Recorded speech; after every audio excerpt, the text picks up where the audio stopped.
Yo, yo, yo, yo, yo.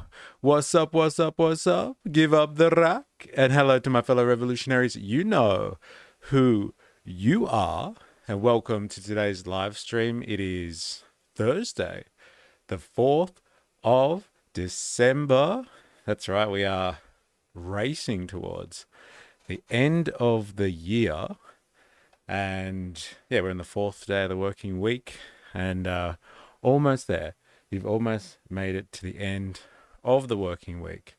Now, today, we are going to be going through, we're going to be having one of those streams again where we go through some type of document to see how the establishment is thinking, where we're going with the economy, etc., etc. Today it's more of a political dive that we're going into.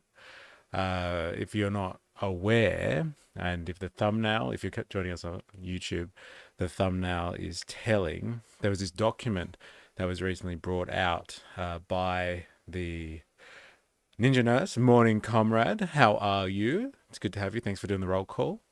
Yeah, there was a document that was brought out by the Democratic Party very recently, I think in November, maybe early November, late October, and it was titled, let me grab that for you.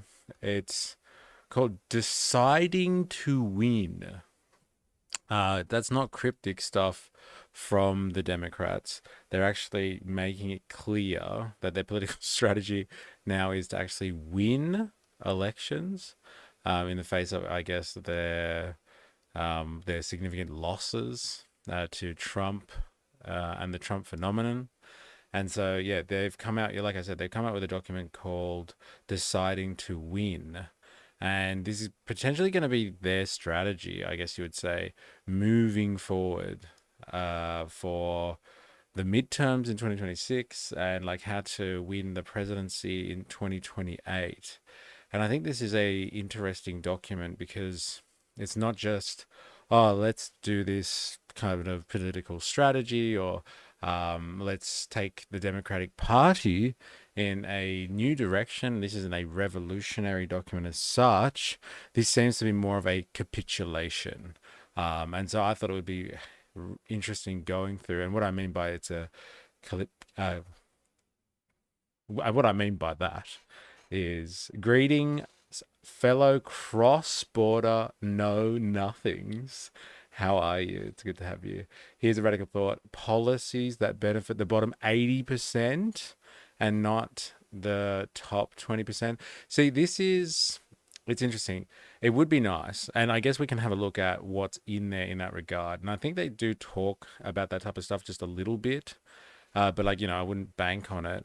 What this document seems to be about is they have understood that they haven't appealed to like the regular Joe in American politics, and the Trump phenomenon, the MAGA movement has done that successfully, and they're turning around the Democratic Party machine to match MAGA politics.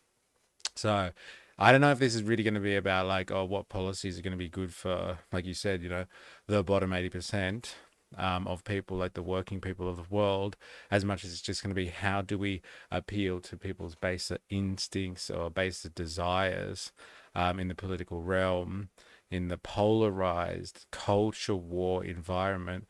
How do we just like get in? How do we double down on the culture war stuff, but tear people to our side this time, as opposed to the conservative promise through something like Project 2025? So that's what we're potentially looking at here. And I was like, well, if that's the case, because I heard a conservative commentator say that this document, which is, a document that's going to, I think, guide their political direction moving forward toward a common sense. See that the language is there already, right?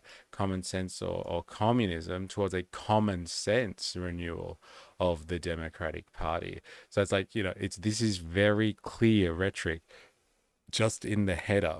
It's not like, let's double down on our wokeness.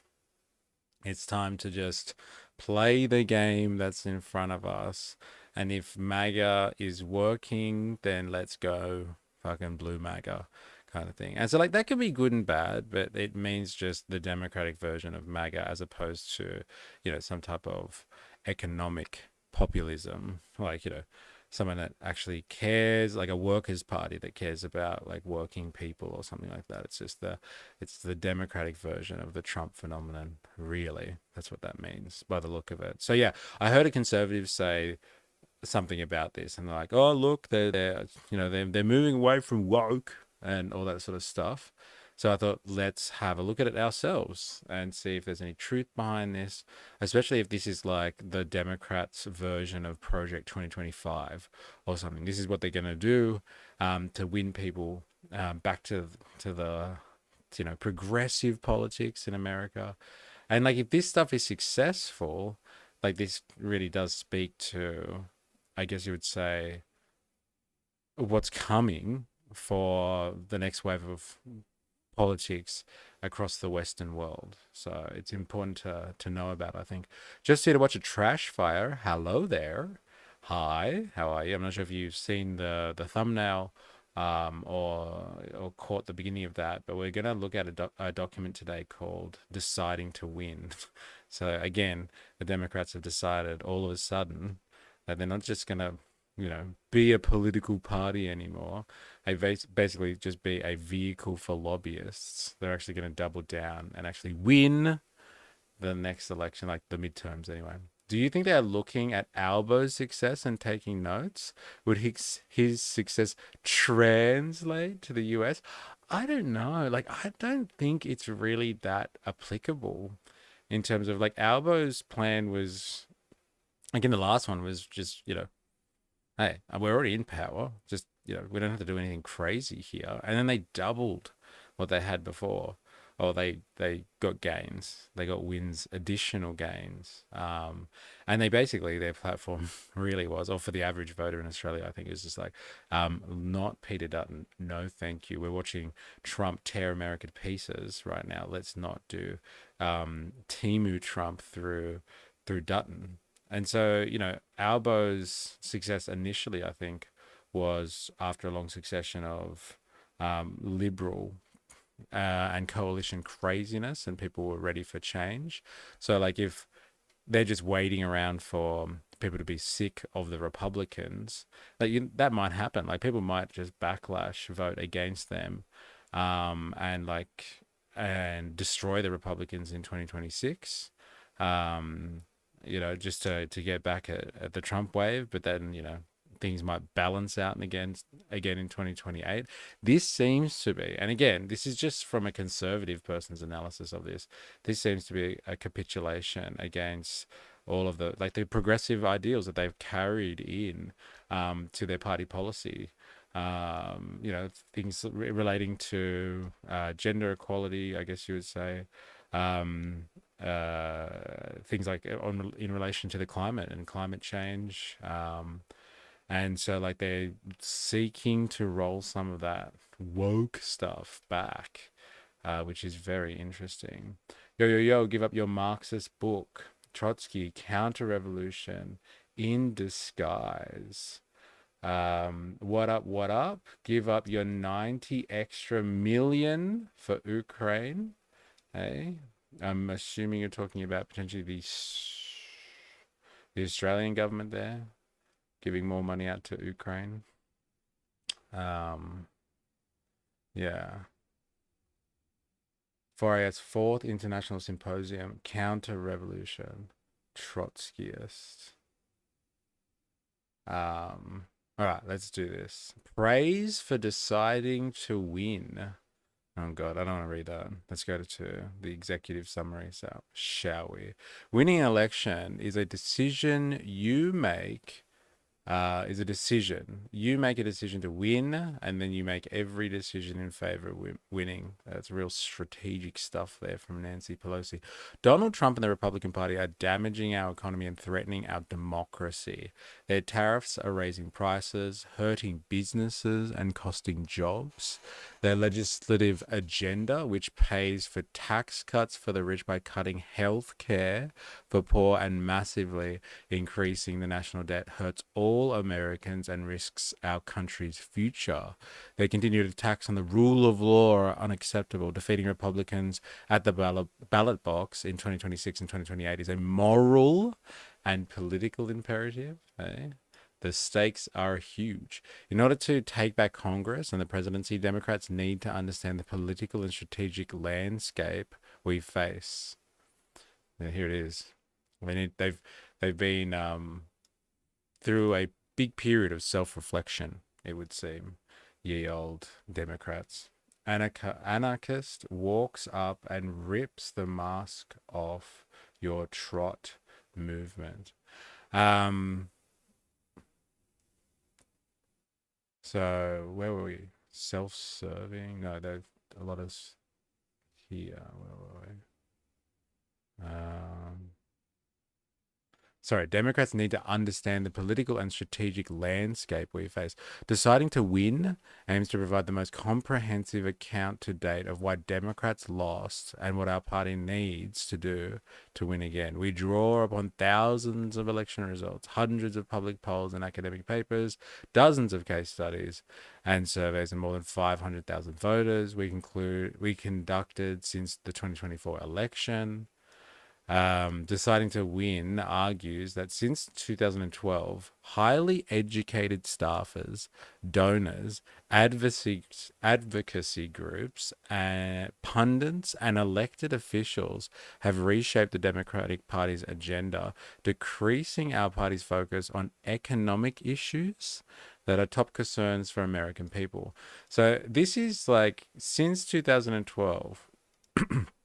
Highly educated staffers, donors, and advocacy groups and elected officials have led the party's agenda, decreasing our focus on economic issues. This is an interesting concession here that they're saying they haven't considered the economic problem, the concerns that everyday Americans have. MAGA commies welcome here. This is a very interesting point that they're making. These same forces have pushed our party to adopt unpopular positions on a number of issues that are important to voters, including immigration and public safety. Are you seeing the language here? Like, this is what I'm saying. Like, I don't know. I think this conservative person that I heard mention this might be right. These same forces have pushed our party to adopt unpopular positions on a number of important a number of issues that are important to voters, including immigration and public safety. To win again, Democrats need to listen more to voters and less to out-of-touch donors. I don't see that ever happening. That they're not going to listen to the people that, give them heaps of money. Detached party elites and Democratic politicians who consistently underperform the top of the ticket. Detached party elites. They're going after everyone hard in this one. Futurama had this quote. God states to Bender, when you do things right, people won't be sure you've done anything at all. And maybe they need to stop drawing attention to talking points and actually do their job. Health, education, infrastructure. Well, like, it seems like they've got that kind of riddled in here. They're just like, oh, look, like, the bureaucracy of the party, the institution that is the party, set the agenda. And like, it wasn't focusing on economic issues, like people's getting access to healthcare and education and infrastructure. But then they're also like, oh, look, these things matter to voters, and it's like, immigration and public safety, which are usually things that are like really stoked in the culture wars. And they're like, oh, we shouldn't ignore the things that we don't like about the culture wars, I guess. Don't freeze up. Close up shop here on YouTube. You're done. I am, you are, we are at Trotsky. Sounds like Labor and Libs, LOL. It's interesting. To give ourselves the best chance to win, we recommend the following changes to our approach. Democrats need to focus our policy agenda on our messaging, on economic programs centered on lowering costs, growing the economy, creating jobs and expanding the social safety net, advocating for popular economic policies, expanding prescription drug price negotiation, making wealthy pay their fair share in taxes, raising the minimum wage to 15 an hour, rather than unpopular economic policies, e.g., student loan forgiveness, electric vehicle subsidies, Medicare for all. There you go. Hey, I'm assuming Medicare for all is what the equivalent of universal health care. It's not one of those, I don't know, another like scheme that just looks after a section of the population, right? I'm assuming it's the entirety of the American population. Let's have a look. There it is. Like if that's what they're talking about here, then not much of a capitulation. Because like that's actually something that working people would need in the US, universal health care. But like, let's have a look. I just want to clarify that. Oh, Voltaire in the house. What did I miss? Oh, we're going through a document called Deciding to Win. It's like it's some type of plan that the Democratic Party has come up with, or some type of political strategists and consultants they've engaged to come up with a party plan so they can actually win an election and like change the MAGA movement, I guess you would say, or like make gains against the MAGA movement.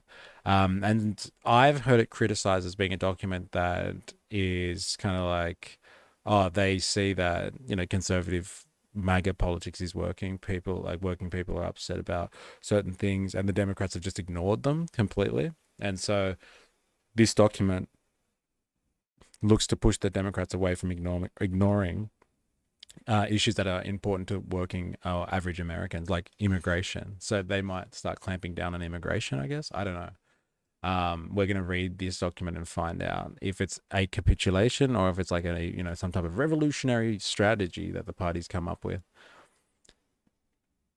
Very briefly, what is Medicare for all in the US?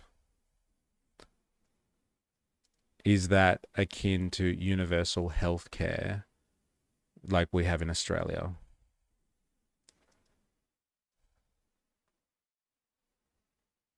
A single national government-run healthcare insurance program that covers everyone, no premiums deducted. Okay, so it is.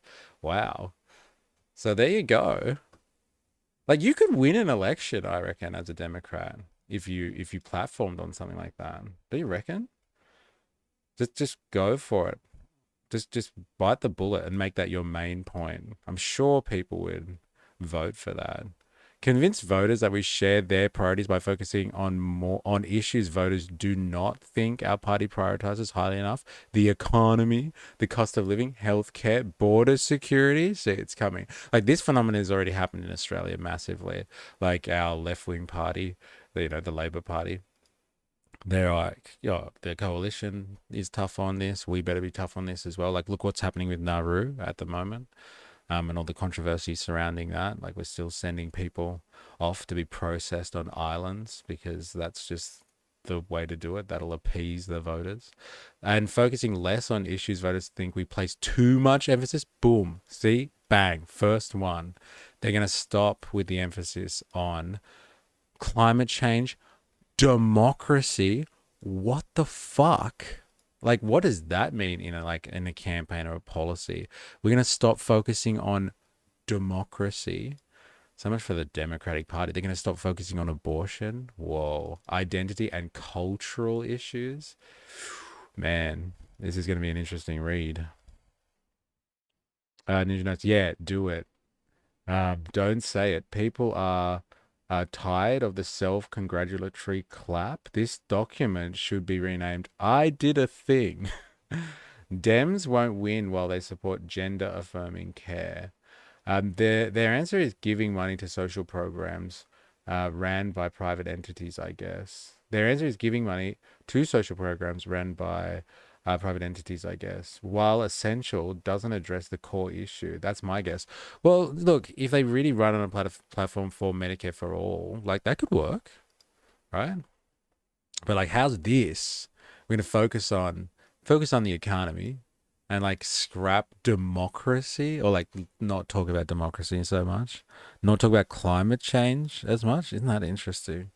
That's how they're reading the room at the moment. Moderate our positions where our agenda is unpopular, including on issues like immigration. Bang. So they're gonna start like you watch. If somebody else comes in, they're gonna keep what the ICE raids going. Well, they definitely won't dissolve things like the Department of Homeland Security, public safety. They got to be tough on crime, energy production, and some identity and cultural issues. They just won't say it, will they? It means America is a constitutional republic, not a democracy. Yeah, well, look, that's nice. It is nice. Like, technically, it's a constitutional republic, but like, they're the ones, the Americans, that is, that have been shoving the word democracy in everyone's faces the world over for like the better part of a century now. And all of a sudden, they're just, oh no, actually, we're a constitutional republic. It doesn't say anything in the Constitution about democracy. It's just like, well, look, your whole ethos has been built around spreading democracy, and now it's not good enough for your Democratic Party. Fuck, seriously.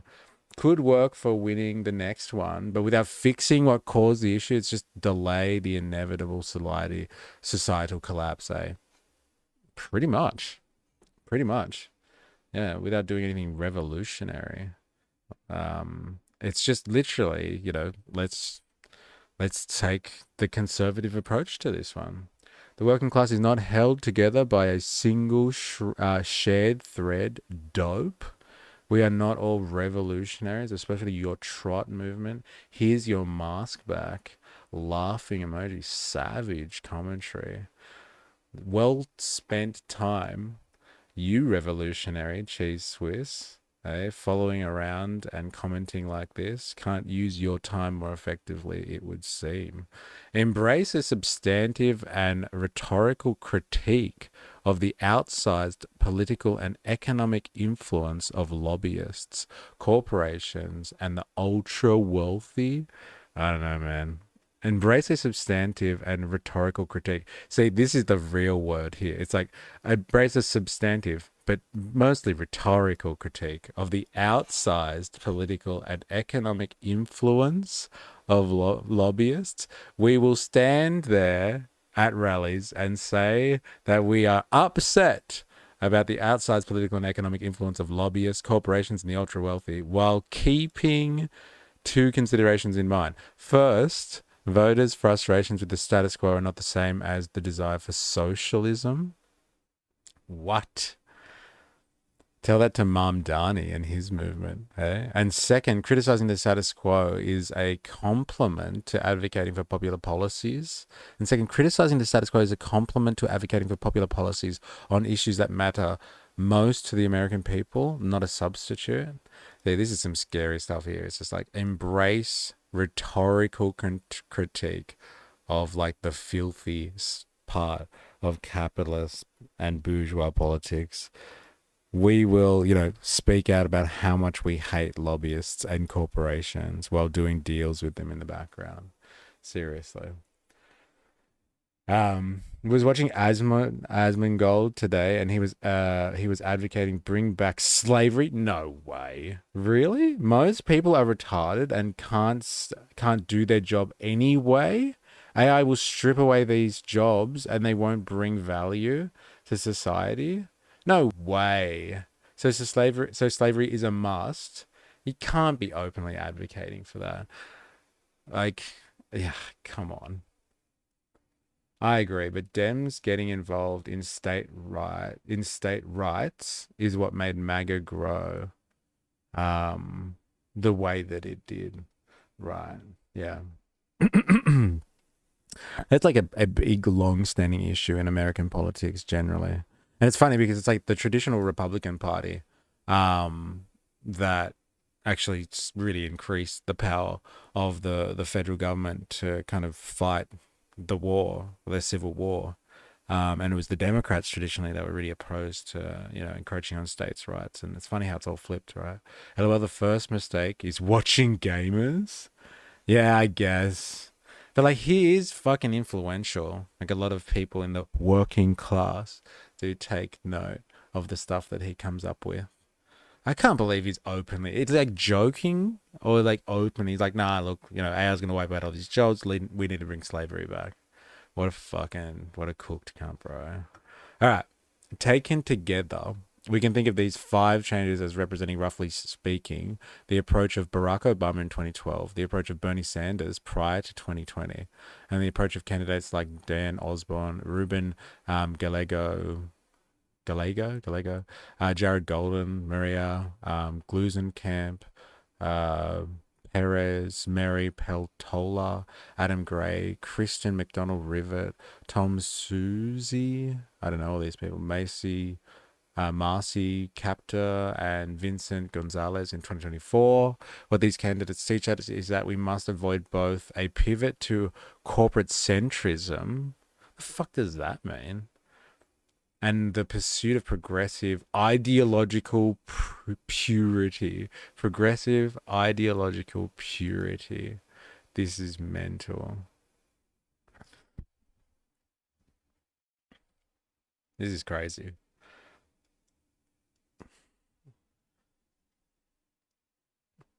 I am just reading a document called Deciding to Win, a new plan for the Democratic Party. Can you very briefly define the following concepts?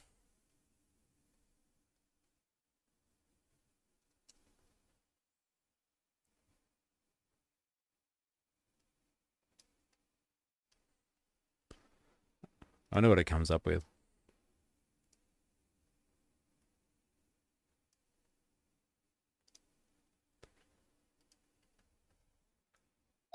Like, I think we can all get on board with this. Like, corporate centrism. Who cares about the corporate sector? And like being ideologically pure all the time, being self righteous. Hey, we've got a few self righteous people around here. David's in the house. How we going? You catching streams these days? Crazy. It's good to have you.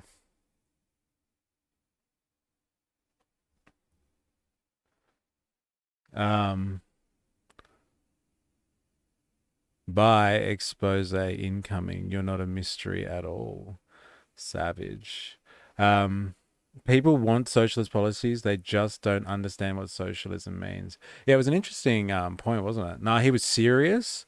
Was watching him for an hour while I did shit. Cheese, you good, bro? I don't think so. I don't know if this audience is working class more like man children class.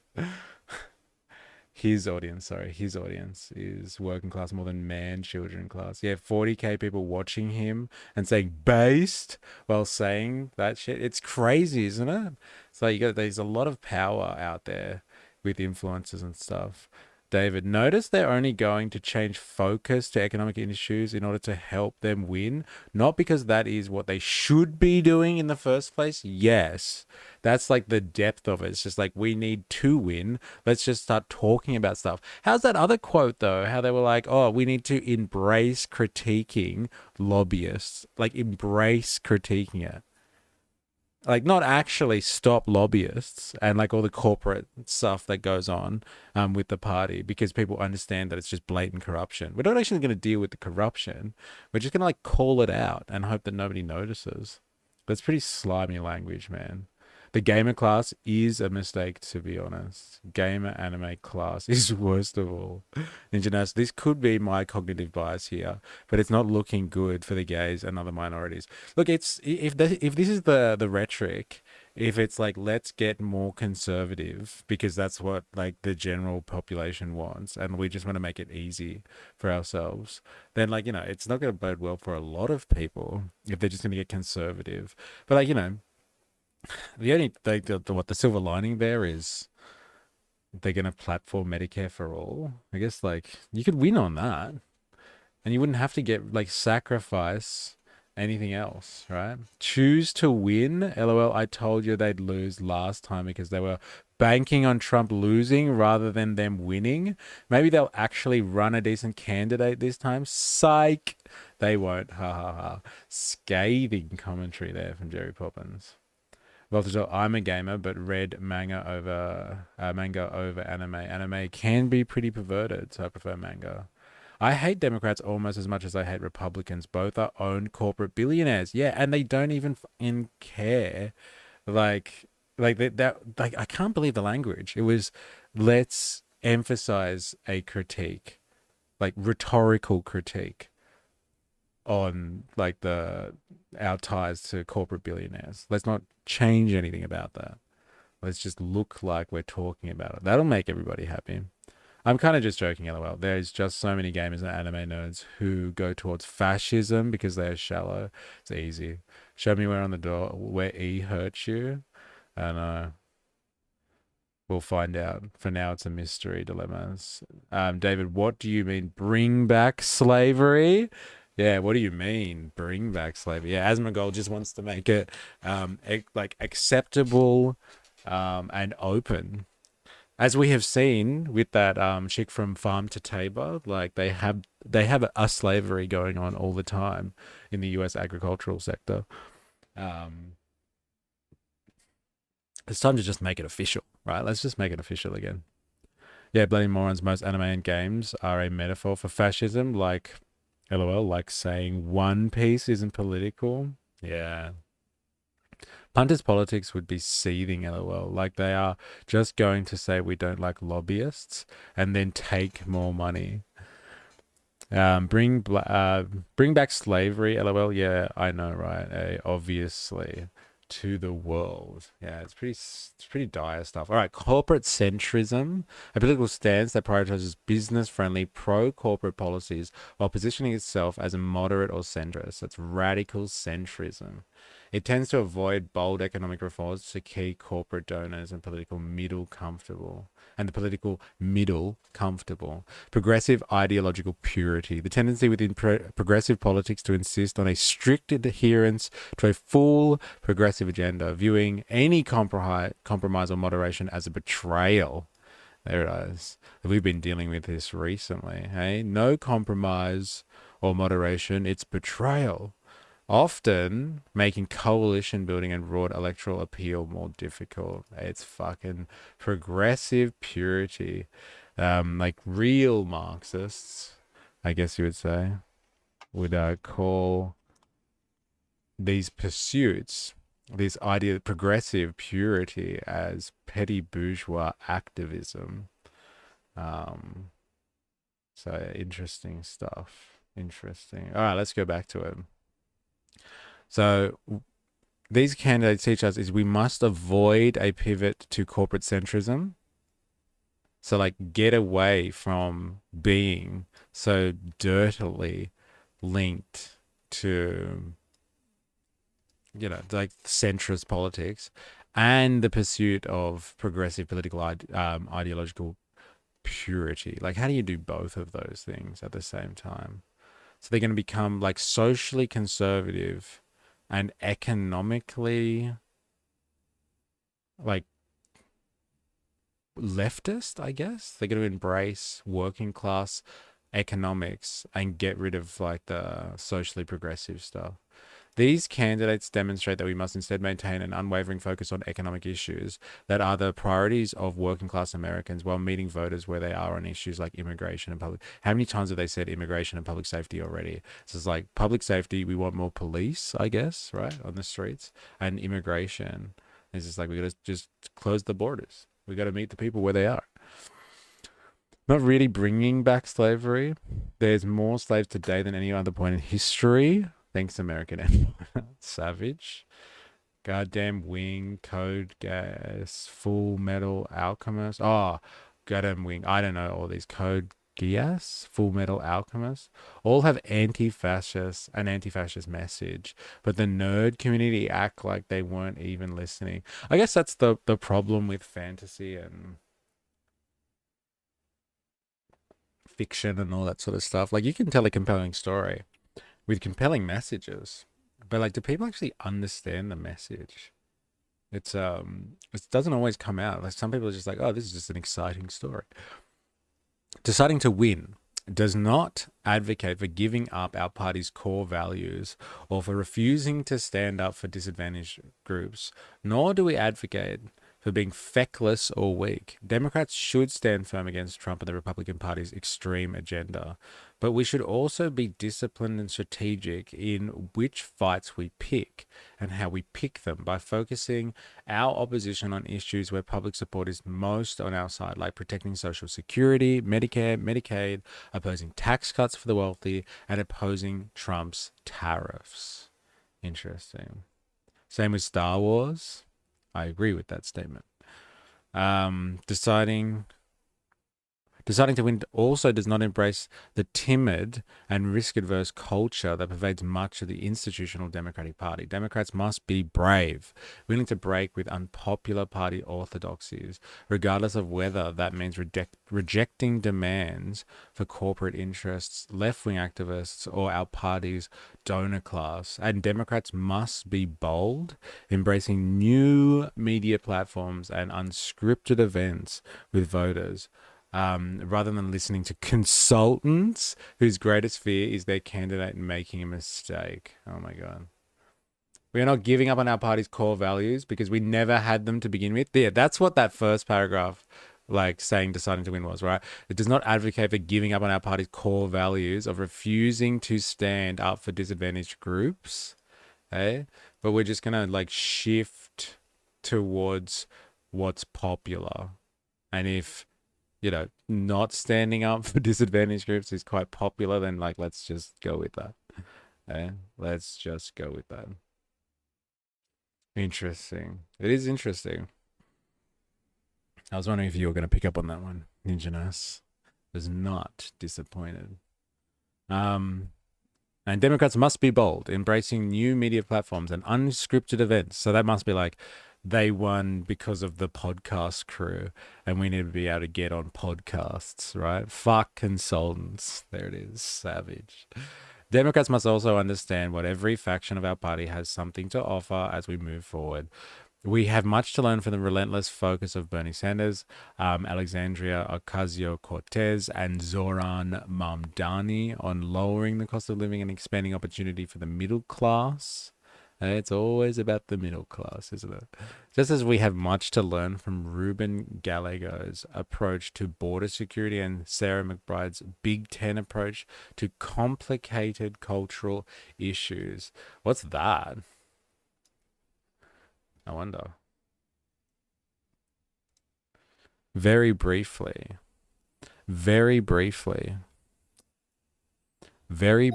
can you explain this concept?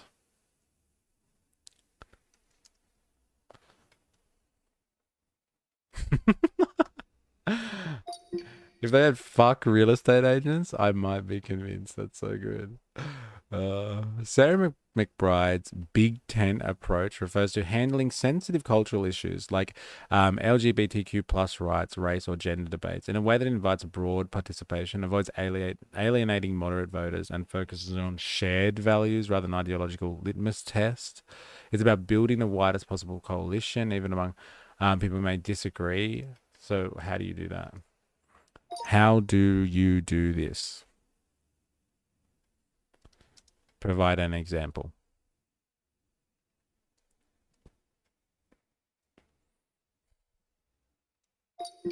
You frame cultural issues around shared universal values instead of moralizing, shaming, or demanding full ideological alignment. You emphasize common ground, focusing on practical impacts, and avoid language that paints skeptics as enemies. Trans healthcare for youth. This is the example. Big Ten approach. Anyone who doesn't support full access to all gender affirming care is harming trans kids. Big Ten approach. We want all young people to feel safe, supported, and able to thrive. Doctors, families, medical experts should be able to make decisions that protect a child's well-being without political interference. Even if people have different experiences on levels of understanding, we can agree that kids deserve compassion and that families, not politicians, should be in the driver's seat. Interesting. So it's just like changing the language around. Just being like, instead of being like attacking people that don't support it, just be like, we should support all people that want medical assistance. So it's just being inclusive instead of attacking with your language. Avoids purity tests, invites people with moderate or uncertain views into the conversation. It appeals to universal values, safety, family, compassion, trust in experts. There's the fucking technocracy again. Hey, look, just give it to the experts. They'll tell you what to think. That's where power resides. They need to focus on issues that affect marginalized group by advocating for solutions that benefit everyone, the working class. People will see politicians talk about marginalized group and be like, but what about me? Yeah. Yeah. So like all of this stuff is messy. So if you really just focus on like refine your focus onto economic struggle, it does make life easier. But that's not how they've positioned themselves politically, I guess. Ultimately, deciding to win means taking a clear-eyed view of the most current political landscape, focusing on economic policies that would help middle and working class Americans, and orientating the Democratic Party towards the agenda and message that are necessary to command a strong electoral majority, as the disastrous effects of the second Trump administration have already shown. The stakes are too high for us to do anything less. Deciding, not dividing. Ha, that's fucking hilarious. Deciding to win is divided into 11 sections, each focused on a different facet of the political and strategic landscape our party faces. Interesting. Is there somewhere in the document that says what a woman is? If not, the Dems won't win. Not in America, not anymore. Once they went for people's kids who weren't political, it's all over. It's funny you say that because I don't think they went for people's kids. I think what happened was they were supporting things like, what they use in the example, like gender affirming care for young persons. And like that was exposed by Republicans and then turned into political football.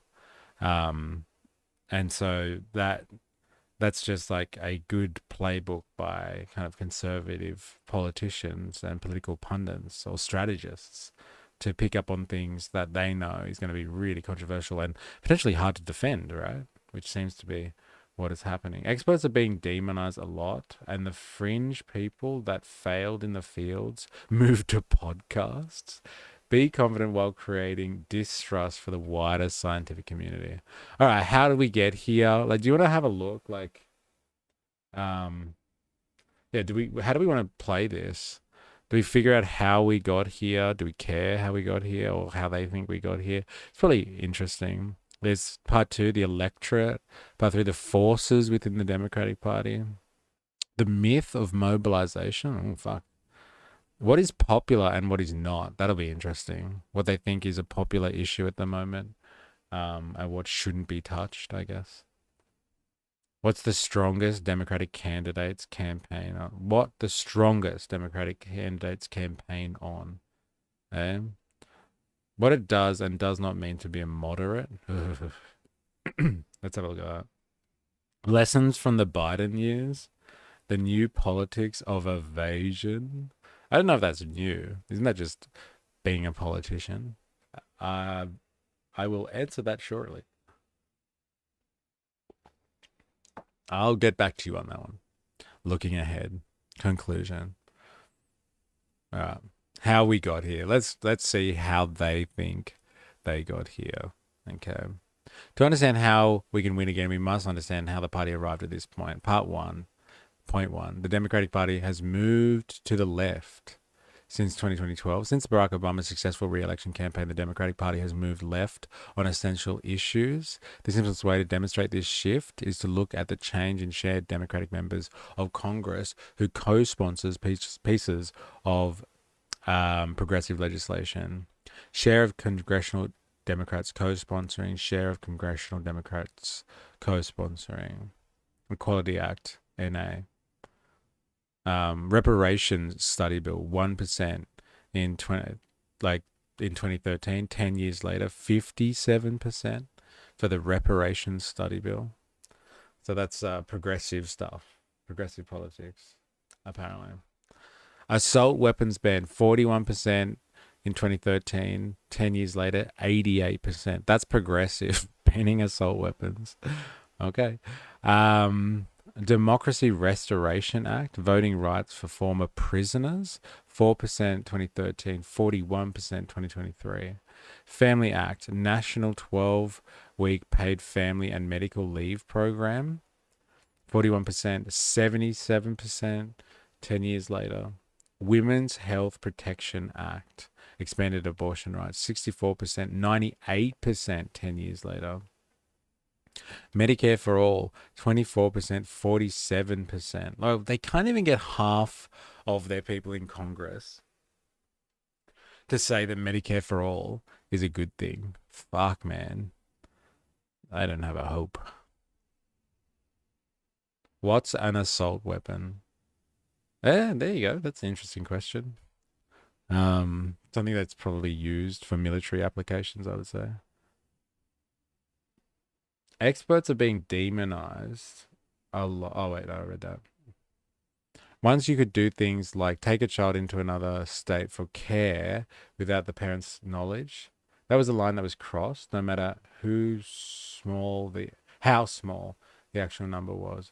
If Dems had of stayed with do what you want after you're 18, etc., they might have had a chance. Fair enough.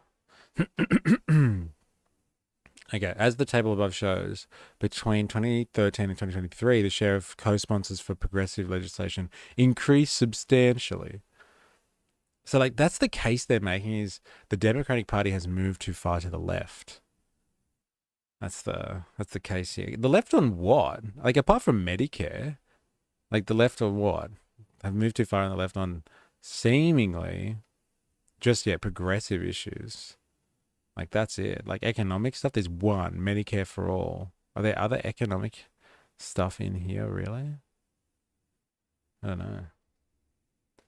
Many unions in the United States are against Medicare for all. The reason they give is that they work so hard to negotiate insurance cover through their employers that they don't want to lose their existing benefits or undermine the hard work they've put up until now. This absolutely blows my mind with the level of absurdity. But, like, we've spoken about this concept before, and I thought this was going to be really controversial when I brought it up. But, like, there's this part in one of Lenin's works, I think it's Left-Wing Communism and Infantile Disorder, and he talks about the idea that unions are actually reactionary forces in capitalism. Like, they humanize, they make capitalism better for, like, their group of workers, and so, like, they will resist things that advance, the revolutionizing of the means of production, advance towards a system outside of capitalism. They kind of hold on to what they've got and protect that. And so, like, they're kind of anti-revolutionary. And so they become, a reactionary force. It's a really interesting, and, like, that's case in point, right? Like, they could be fighting for everyone to have Medicare, but, like, they have actually worked hard to get what they want. Now they don't want to let go of it. And so they become rather conservative in their economic outlook as a class, as opposed to, like, like, they're conservative from the class perspective, but as individuals, like, they're all covered. So they're like, fuck it. Why should I give up my healthcare? You won't get universal healthcare in America because conservatives just see their taxes going to people who don't look after their health. Assault weapon is a made-up tent to scare people into gun control. I just went for a wee, got a split stream, so extreme that I weed on the floor. I believe there is a metaphor for the Democratic Party in the story somewhere. I got a split stream. Thanks, Jerry. Great. Is just on woke capitalism, to be honest. Shallow as fuck. Yeah. I'm going to change my socks now. Thanks, Jerry. AR-15 doesn't mean assault rifle 15. Just give me what I need to look after the sick. As I remind all of my patients, everyone shits brown. As long as they're healthy enough. The Republican Party changed between 2012 and 2024. Between that time period, Republicans became more extreme on issues like democracy, the rule of law, immigration, transgender rights. But Republicans also moved towards the center on several issues, including moderating their stance on Medicare and Social Security and dropping pledges to repeal the Affordable Care Act, ban abortion nationwide, and pass a constitutional amendment to prohibit same-sex marriage. That's interesting, isn't it? Doesn't matter how you do it, big party politics is just a puddle of piss on the floor. Voters' perceptions of the two parties have changed since 2012. The voters have noticed Democratic Party shift to the left. Per available public polling, the share of voters who see the Democratic Party as too liberal has increased significantly since. So here's share of voters saying Democratic Party is too liberal. Each dot represents an individual public poll during a time period that asked voters whether the Democratic Party was too liberal, about right, or too conservative. The vertical axis, the share of voters who said Democrats were too liberal among voters who expressed the view. It's rising. Hey, they're too crazy. Those crazy liberals. Look at Hillary Clinton's view on immigration 10 odd years ago. LOL. I don't know. You'll have to share it with us. I don't know what she said. By contrast, during the 2012-2024 period, the share of voters who saw Republicans as too conservative decreased. Fuck. It's all about perception. Since Trump's inauguration, the share of voters who think the Republican Party is too conservative has increased substantially, likely in response to policy overreach by Trump and congressional Republicans. While this presents a major political opportunity for Democrats, our party has yet to capitalize on it. Per the most recent public polling on the topic, a survey from the Washington Post and Ipsos in September 2025, the share of voters who think the Democratic Party is too liberal, 54%, remains substantially higher than the share of voters who think the Republican Party is too conservative. Even with Trump, isn't that crazy? Even that with like Trump at the helm, people are like, look, they are pretty conservative, but the Democrats are too liberal. It's crazy. That's fucking crazy. You used to be able to say Australian liberal means something else from American liberal. Now they're basically the same. You reckon? Like our Liberal Party supports or doesn't want to get rid of the Medicare system in its entirety. The Democratic Party here can't even agree that they should have Medicare for all by the look of it. Maybe the Liberals here are more left-wing than liberals in the US. In comparison with the Democratic Party of 2012, today's Democratic Party is more focused on issues like climate change, democracy, abortion, and identity and cultural concerns, and less focus on the economy and the middle class. The table below shows this shift through the analysis of prevalence, analysis of the prevalence of select words in the 2024 Democratic Party platform in comparison to the 2012. Fuck, what a comparison. This is crazy. Okay, so I'm going to read 2012 out and then I'm going to read 2024 out. Okay, so white, black, Latina, plus 1.28 and went up 1,000%, 1,134, 37%. Climate went up in that space 150% since 2012 to 2024. Gun, the use of the word went up, or the words went up 725%. LGBTQI plus went up 1,000%. Justice, like, come on, is that even a fucking culture war issue? Like, I thought that was just a bourgeois value, justice. Justice went up 76%. Hate went up 1,300%.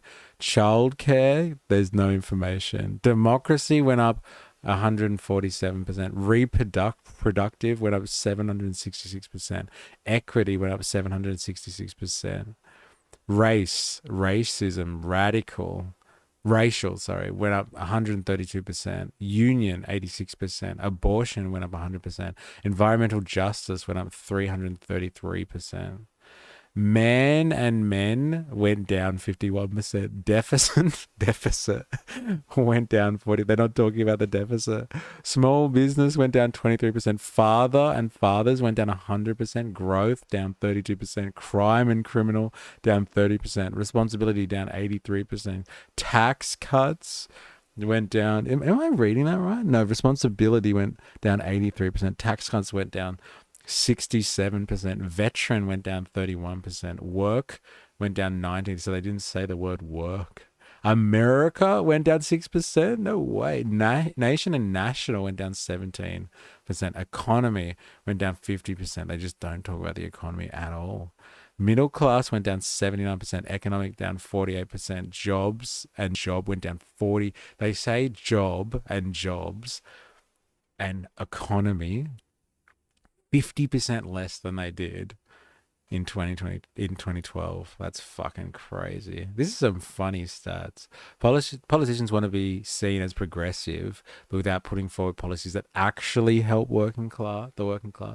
Then they fall to sprouting popular left-wing sentiments without addressing systematic issues. And it would seem like they've even gone as far as to depress or what's the word?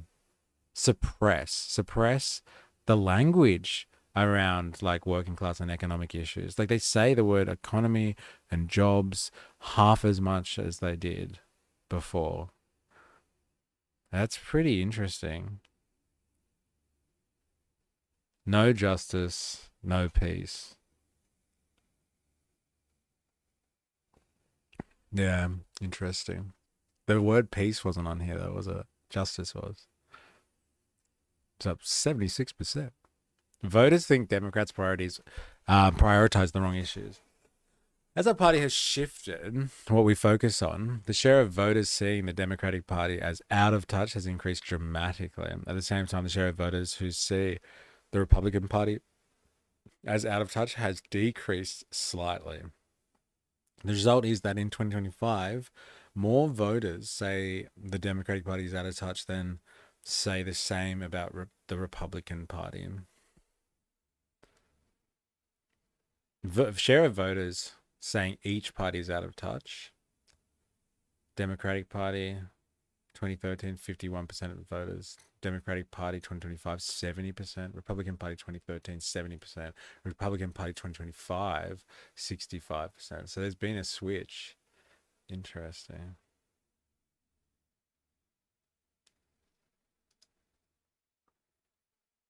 I'd even agree with that. Yeah, it's crazy, isn't it? It's crazy where they're getting these stats from. Like, they're all fucking out of touch. But, like, the Republicans are less out of touch than what they were. But, like, look at that. That's a massive shift for the Democrats. I'd even agree with that. If Dems really wanted to win for the good of the people, you just run a platform of repealing laws, not adding more. You libertarian, you. It's an easy way to garner support, and when they are elected, they will do some small policies that target marginalized issues, but people are still generally struggling, and just see them as corporate or corporate maybe as corporates. Yes, yeah, I think that's a huge thing. Like, you got to give the people something to work with, not just tell them, that everything's got to change without offering anything else apart from that, I guess. In addition, per the Democratic polling firm Navigator Research, only 39% of voters say the Democratic Party has the right priorities, while 59% of voters say 39% of voters say the Democratic Party has the right priorities, while 59% of voters say Democrats do not. To examine which issues are driving voters' perception that Democrats do not share their priorities, Deciding to Win conducted two surveys. First, we asked voters how much they thought the Democratic Party should prioritize a variety of issues. The results of our first survey presented in the table below. Protecting Social Security. How much voters want Democrats to prioritize each issue? Protecting Social Security and Medicare. 82% prioritize that. That's like, look, I'm telling you, if they just platformed on Medicare for all and fuck everything else, then like, look, 82, they want that more. Lowering everyday costs. 79%, making healthcare more affordable, 74%, creating jobs and economic growth, 74%, cutting taxes on the middle class, 66, lowering the rate of crime, 56%. Crime is a big fucking concern in the US, isn't it? Not that it's not like kind of everywhere. People would like to live in a safe environment, but like particularly in the US. Such a hot ticket issue. Securing the border. See, like crime is higher than securing the border.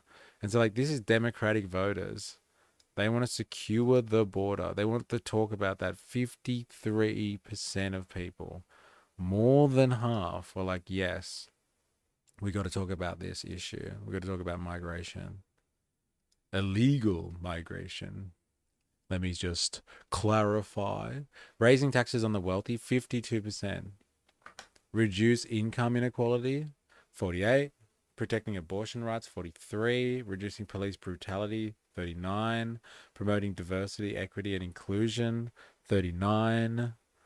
Promoting unions and union jobs, 36. Fighting climate change, 35. Protecting the rights of LGBTQ plus Americans, 25%. Raising taxes to increase spending on social programs, 24%. That's interesting. No one wants to talk about raising taxes, even if it was like to help pay for the social programs that are on the top of your fucking list. It's fucking crazy. Protecting the rights of undocumented immigrants, talk about it, 23%.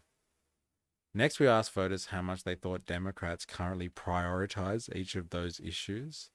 We then measured the difference between how much voters thought Democrats should prioritize each issue and how much they thought Democrats do prioritize each issue. Sorry, I'm confused. We asked voters how much they thought Democrats currently prioritize each of those issues. Then measured the difference between how much voters thought the Democrats should prioritize each issue and how much they thought they do. Okay. The results of this analysis. Positive numbers in the right-hand column indicate that voters thought Democrats prioritize an issue more than voters believe Democrats should, while negative numbers indicate that voters did not think our party sufficiently prioritize this issue. Securing the border, 21% swing, like difference, let's say. So people thought that they weren't talking about that enough. That's what I'm hearing, right? Indicate that voters did not think our party sufficiently prioritized the issue. Fuck. Look at that. Their voters want, these liberals, right? Like in the American sense, they want their party talking about securing the border. There it is. There it is. Right-wing parties provide simple solutions based on over-exaggerated statistics that don't actually target the core issues and do nothing but cause hatred for other working class people. People see higher taxes as affecting the amount of money they personally have at the end of the year. When you are struggling, you don't want to be taxed more. No, of course not. But like, raising taxes doesn't have to come from you, I guess, right? It doesn't really specify. You're right. Raising taxes to increase spending on social programs. It could come from anyone. It could come from you. Even if you want said social programs, it could still be you. You're right. It will always come down to dinner table issues like the economy. But if the economy is crap and you're pushing the left's rhetoric for the past 5 odd years, you will not win. It's the economy, stupid. Lowering everyday costs. Wow. Again, bang. I don't think they're talking about it enough. Lowering the rate of crime, 17% negative. Not talking about that enough. Creating jobs and economic growth. Not talking about that enough. So like, what's this? Social security, crime, cost of living, basically. These are the things that the Democrats are not doing, talking Cutting taxes on the middle class, -12. Protecting Social Security and Medicare, not talking about that enough. That's interesting. -12. Making healthcare more affordable, -11. Not talking about that enough. There's a lot revolving around healthcare for the Americans, eh? Far out. It's like there's a fucking message to be made there. Just think the majority of voters like me, working class, haven't been paying attention. The one day you notice the government treating you like a child, taking your money and getting nothing. Sorry, then one day, maybe? Yeah, sorry, I didn't read that right. Then one day you notice the government treating you like a child, taking your money and you get nothing. Oh, yeah, I understand that, but most people are ignorant on the actual laws that are to be passed and what they mean, yeah. Then another 50 people moved to One Nation. How's your counter, your tally still going up? Absolutely. I struggle to wrap my uneducated head around it. Yeah. Far out. Reducing income inequality, it's on balance. They talk about it enough. They don't need to talk about it more. Promoting unions and union jobs, they talk about it too much. Raising by 2% compared to what they actually do. That's a perception. Raising taxes on the wealthy, 2%. Fighting climate change, they talk about it too much, by 9%. Protecting abortion rights, they talk about it too much. There you go. Like, that thing is fucking dead. Like, that topic is dead. Like, that was driving American, like, culture wars for a long time. The idea of abortion and abortion rights. And it seems like the conservatives have won on that issue. Like, people just are like, look, we don't want to talk about it anymore. We're over it. Stop focusing on it. Even when it's like it's actually they're in a position now where they have less rights potentially than they did before because it's been taken away, that Supreme Court decision, and now it's in the hands of the states. And before it was kind of, federally, hey, this is how we're going to do this. And that's lost at the federal level, blanketing control, that blanket control giving everyone the right. And like people are still like, you know what, fuck it. I don't want to talk about it anymore. I don't want you to talk about it anymore. Isn't that interesting? The attention economy. Fuck. Too much crazy shit. There's too much. And like, look, you just can't talk about this anymore. We're not feeling it. It's a vibe. It's a fucking vibe. Isn't that crazy? Promoting diversity, equity, and inclusion. They talk about it too much. Bang. DEI. Stop talking about it. 17. Shit. Raising taxes to increase spending on social programs. Stop talking about raising taxes, damn it. So good. Protecting the rights of LGBTQ plus Americans. Look at that. 23%. Stop talking about it. Stop talking about it. We don't care. Protecting the rights of undocumented migrants. Stop talking about it. And this is among Democratic voters. That's crazy. So the people that are willing to get out there and vote for the Democrats, the ones that are actually motivated to vote. These results are corroborated by post-election polling from the New York Times, which found that while 40% of voters named the economy as one of their top 3 priorities, just 17% believed that the economy was one of the Democrats' top 3 priorities. Wow. What a public census gauge that is. Just 17% of people polled believe the economy was one of the Democratic Party's top priorities. It's like if you focused on the economy, you could completely reshape the party. And that doesn't mean you have to sacrifice all the other stuff, but like just bang home about that. Too much static, not enough signal. Interesting. Yeah, it's an interesting analogy, isn't it? Like you gotta not just have you gotta tune in on something, right? Interesting. And lo and behold, people are tuning into Social Security and healthcare, cutting taxes. Jobs, healthcare, cutting taxes. So like economic stuff primarily. They want more. Securing the border. Bang. It's on the top of the comparison here. It's on the top of the comparison. They don't talk about it enough. Crazy. Well, so I'm a Green voter. I think they say things that put focus on marginalized groups. But the opposition would focus on that and ignore all other science-based policies that would help with living costs.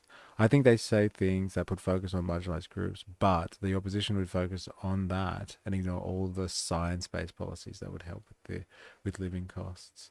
So, like, is that the solution then for your, like, the Green Party that you're voting for?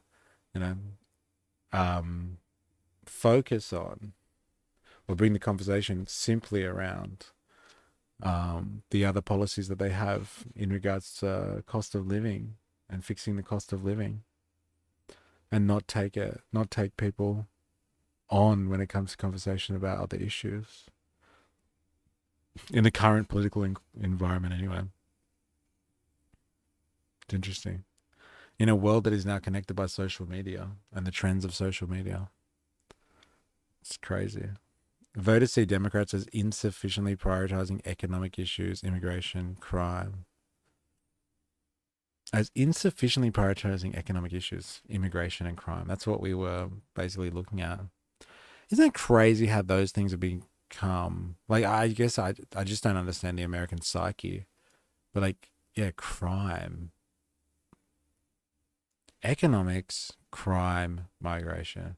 Worried about economic security, your personal security, and your security from people outside of your nationalistic cohort. Security, economic security, so your subsistence, internal security, external security. People want to feel secure. I want them to hammer down on the politics that affect everyone and refrain from commenting on marginalized based stuff, because the general population will only know them on those that the media highlight. Yeah, I think you really got to strategize. Like, I've been looking at some of Lenin's work, and like Lenin is just like, I often critique him in this way, and people don't like it, but like Lenin is way better revolutionary than he ever was, like a kind of a socialist. I would say he's just one of the best revolutionaries ever in the history of mankind. And like, he's just constantly talking about, like, you need slogans. You need slogans, like things that are really, really easy for people to be like, yeah, that's right. And then, and like, focus on, issues in relation to the economic struggle. And he's like, that's all you need. And like, his slogans were the best. And like, I say it all the time, the Americans or the conservatives they just kill slogans in this part of the 21st century. Like, make insert here great again is potentially the best slogan of the 21st century. Like, every country can adopt that. That's why Trump is reaching out, or the Trump administration is reaching out into other countries, and like trying to promote their right-wing parties so much. Like, look what he's doing in South America, literally interfering with other people's elections to get right-wing people elected, and then interfering in Western countries as well, like what happened with the AFD, interfering, like, encouraging people to vote for Nigel Farage in the UK. Like, he's literally interfering with Australian politics now I think he's ramping up to interfere with Australian politics by reaching out to his embassy and telling them to do an investigation on violent crime amongst the migrant population in Australia. What's that got to do with Trump? Who the fuck knows? But like, stats like that would help Australians develop their own "Make Australia Great Again," narrative. But like, yeah, Lenin, you can learn so much in terms of strategizing from him. And yeah, it's slogans. It's easy things for people to pick on. Like, what is to be done? Peace, bread, land. When he was fighting for the revolution, like at a really crucial time, people didn't want to fight in the war anymore. They were starving and they had nothing. They had nothing to put their names against. And all he said were three words: peace, bread, land. And people fucking loved it. Bang on. That's why Labour won a 33% main vote. The voters are so split because no one is coming together on what we agree with, but splitting on what we don't. Yeah, it's a difficult one. It is. It's fucking crazy. Social media is the biggest factor on people's perception of policies their parties are putting forward. Left-wing parties do try to put some policies that are good, but it's drowned out by the media. Yeah, and the social media landscape is crazy because, like we were talking about the other day, how like I got the vibe that people were watching what was happening with the digital ID in the UK, and then they were bringing that here, and so they were just like, "Oh, the Australian government's about to bring in a digital ID," and I was like, "I don't know if they are in this," and like, but people have obviously been fearful of that because they're watching what's happening in the UK, and so like the overwhelming sentiment was like the digital ID is like it's on our doorstep, um, it's coming, but like they're they're experiencing what is happening in other Western countries and they're applying that in this country because of social media, I think. Imagine if Teal/Greens and minor right parties came together on something like the gas issue. It'll never happen due to climate change target issue.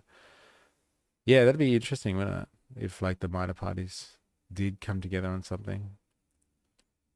I do agree with a fair with a fair of with with a fair it of the Greens etc. policies a fair bit, sorry, maybe, of the Greens etc. policies to a degree, but they go militant of other things and it pushes people away. I think that's what Voltaire was describing as well, right? You got to choose your rhetoric, and like the Democrats, like their choose your rhetoric here is like we got to look like we're tough on lobbyists and the corporatists in rhetoric only.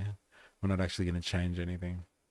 So this is really a study so far of what we've seen is how to change their rhetoric. Really, right? What are they talking about? What do people want them to talk about more? Not like what do they want them to do, but what should they be talking about more? Voters see Democrats as insufficiently prioritizing economic issues, migration, and crime. Economy, inflation. Share of voters who say um, the economy and inflation is one of their top priorities, one of their top three priorities. Share of voters who say issue is one of the top three priorities for the Democratic Party, and then the difference. So voters who have an issue with inflation and the economy, 47%, and they think, and 17% say the Democratic doesn't do it enough or doesn't prioritize it.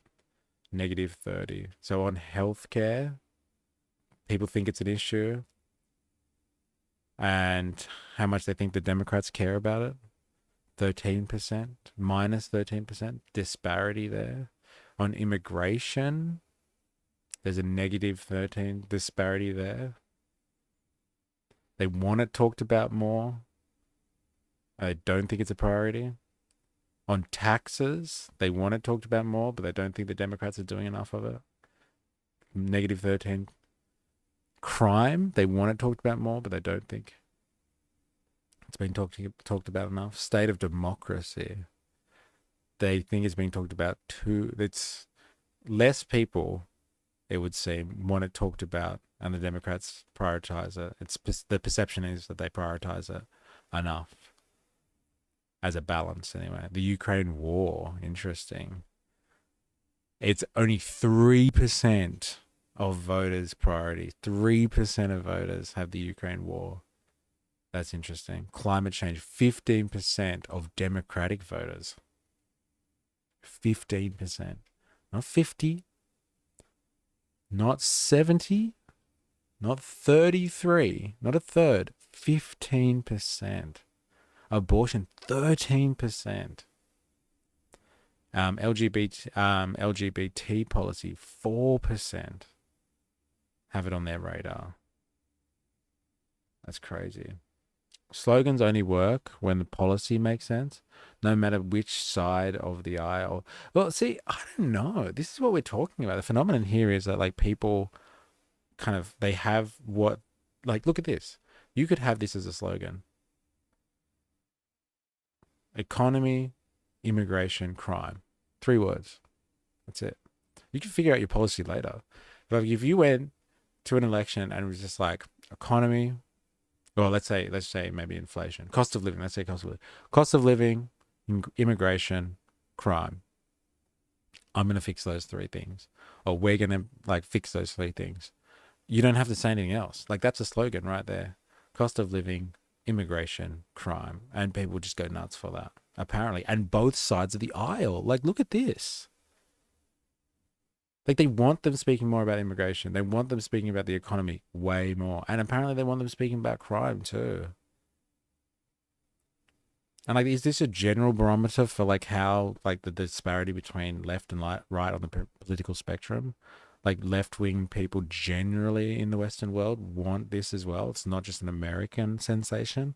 I would say this is a general kind of barometer for people that are, left of center in the Western world, anyway.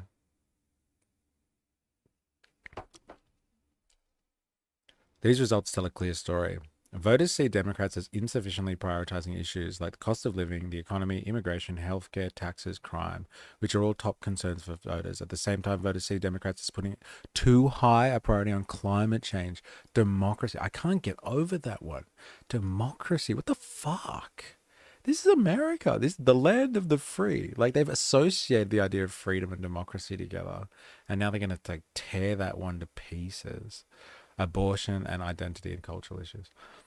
Um, I want a Doge that actually does focus on making government departments and tax dollars more efficiently without the talk of cutting, because cutting makes things worse down the track, not efficiency.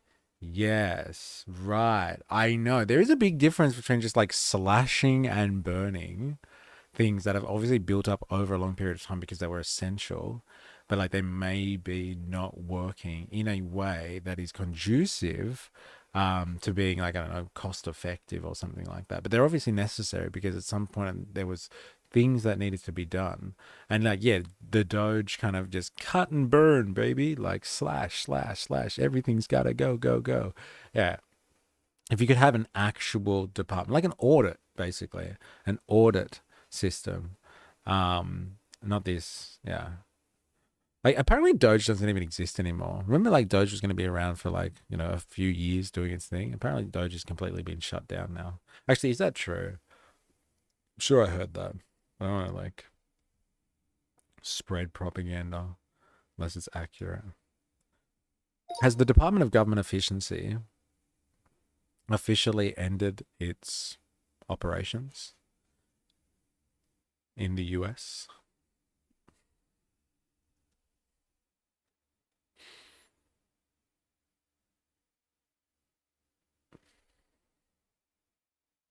Short answer, yes. Doge has effectively ended its operations. Doge was created by Executive Order 2025, January 25, temporary agency. Although its charter ran until July 2026, it was quietly dissolved in November 2025. What the fuck? 8 months early. Its remaining functions appear to have been absorbed or reassigned to the Office of Personal Management. Isn't that mental? Like quietly. Yeah, like Doge was just a fucking political sham. And so they just quietly, when it wasn't like doing anything controversial anymore and producing outrage or like, getting political wins on the board, it was just wrapped up and shut down. Done. Yeah, we want full transparency on tax dollars. It's basically we want 90s Dems again. Something do need to be cut. We don't need two departments, federal and state, doing the same thing in most cases. The inefficient nature of government is due to its size and will always seek to grow. That's a real libertarian thing. Like government just seeks to grow, kind of thing. Like it's just this beast that exists in its own right and just like tries to grow. It's interesting. It's interesting because like if you think about like the neoliberal era, it's actually been about cutting government spending a lot, and so like government hasn't actually grown too much. Um, and like thanks to austerity, like they've cut a lot of government stuff and privatized it. I don't know if I agree with that one. Oh, Doge was a huge lie. Reducing crime or weakening bail to make more crime, lol, aka Melbourne, aka Vietnam. Everybody wants less taxes, but then the police budgets go down. All right. Going forward, it will be critical for our party to reduce the gap between what voters want Democrats to focus on and what voters think we do focus on. Yeah, that's like a complete rebranding exercise, basically. Like completely rebranding the entire party machine to get people to think that you focus on the right stuff. And good luck.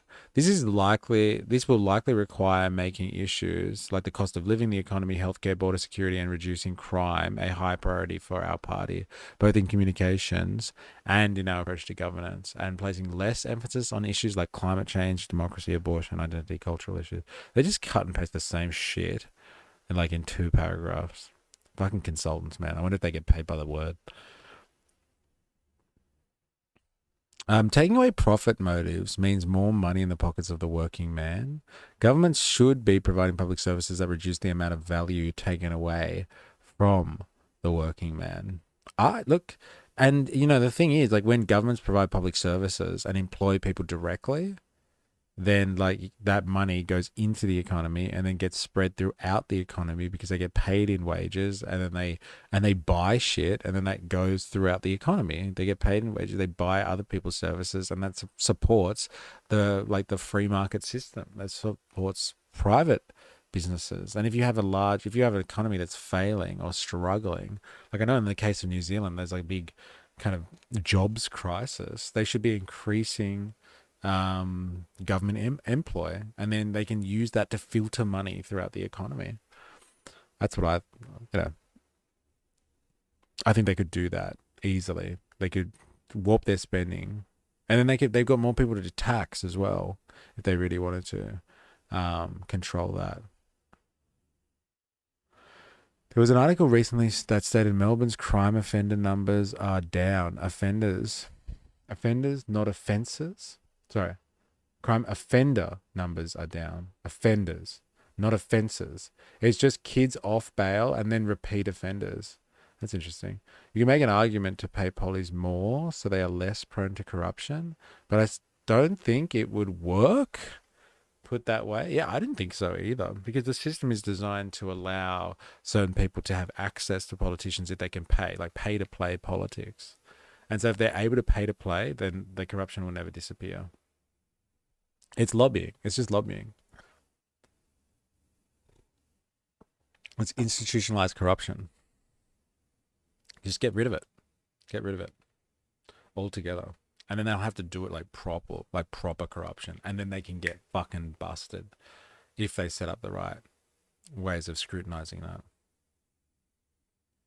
I think more people would be down for paying politicians more if the basic needs of the working man were met, but they're not, and they still give themselves pay rises. The theory is sound, provided everyone has morals, but most bureaucrats don't. Hey, that's fair enough. Joe Biden governed from the left and voters noticed. While Joe Biden was not the favored choice of progressives in 2020 Democrat primary, as president, he embraced the progressive positions on most issues. And between when Biden was inaugurated and when he left office, polling shows the share of voters seeing Biden as too liberal skyrocketed. Biden inaugurated. Share of voters saying Biden is too liberal. Pew! Look at that. 60% from like under 40%. Perception of recent Democratic Party presidential nominees. Barack Obama. The share of voters who thought the Democratic nominee was too liberal. Share of voters on this is the other column. Share of voters who thought Democratic nominee was either about right or too conservative. So 46% of people thought that Barack Obama was too liberal. 54% thought he was about right or too conservative. It's a bit different, isn't it? Hillary Clinton, 52% of people thought she was too liberal. 48% thought she was just about right or too conservative. Joe Biden, 39% thought he was too liberal. 61% thought he was too conservative or about right. Kamala Harris, 50-50. Like, what a split. Like, half of their base is just like, I don't know, man. She's way too liberal for my liking. And the other half is just like, she's too conservative.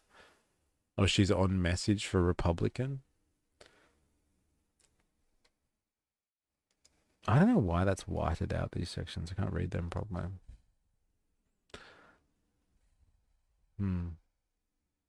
Changes in Democratic support by race and education. Democrats have lost ground among working class and minority voters while gaining support among college educated white voters. Interesting. Why is that delayed? Damn.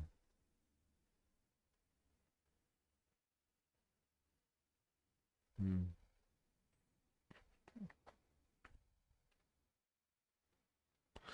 Yeah, I know. What's their definition of liberal? Eh? LOL. It's an interesting question. Hmm. All voters. They're down 3%. Amongst all voters. They're down 3% in what popularity, I guess. Changes in Democratic support by race, education. So this is the period from 2012 to 2024. All voters, they're down 3%. All non-college educated voters, they're down 6%. All college educated voters, they're up 2%. Non-college educated white voters, down 4%. College educated white voters, up 4%. Non-college educated black voters down 11%. College educated black voters down 11%. Non-college educated Latino voters down 16%. College educated Latino voters down 7%. Non-college educated AAPI voters. What the hell does that mean? The hell's an AAPI?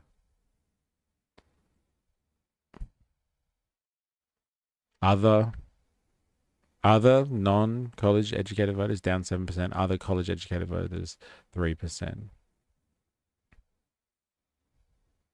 So the only two places that they gain traction is all college educated voters and white college educated voters. Interesting. Um, Kamala wasn't conservative when it came to those midday cocktails. What's the definition of definition? Dionysus, just assume the definition of my definition that I chose not to define. Did you write Dionysus? Am I reading that right? Oofed, that spelling. Right. Sorry, did you just assume the definition of my definition that I chose not to define? Native Savage 91. To be honest, how you going, by the way? To be honest, America would probably be a better nation under Kamala. Like, in what sense? As in, like, if she had beat Trump, or if she was there instead of Biden originally? Yes, it would be 100%. This is quite interesting, isn't it? Because this is like the Curtis Yarvin theory of the world. So the Dark Enlightenment theory of everything is that like liberal establishment controls American politics, and that the liberal establishment controls everything through the cathedral. And the cathedral is like the media, parts of the bureaucracy, but like institutions like the universities, and so like college educated voters, all college educated voters in the aggregate, and especially college educated white voters, actually turned towards the Democratic Party since 2012, where every other demographic, it seems has gone down when you split things racially and in terms of educational status. They've all gone down. It's very interesting. Um, why do you talk like that, Dilemmas? No, instead of that pedophile Trump. Yeah, yeah. That's another thing that they should be focusing on. Like, if I was, you know what, I'm gonna change it. The slogan would be fucking cost of living, crime, immigration, and the files. Like, I would take them to town on the fact that the pedophile Trump, PDF file Trump, is still there and he's making a killing, right? Yeah, so you reckon it'd be better if Kamala Harris was there instead of Trump? Like, it'd be just the same, like same old America kind of thing, as opposed to the America with the secret police that are taking people off the streets, National Guard, kind of employed in in blue cities, and them like kind of openly threatening people in Venezuela, with war. They just like continue to do their usual stuff like through the CIA.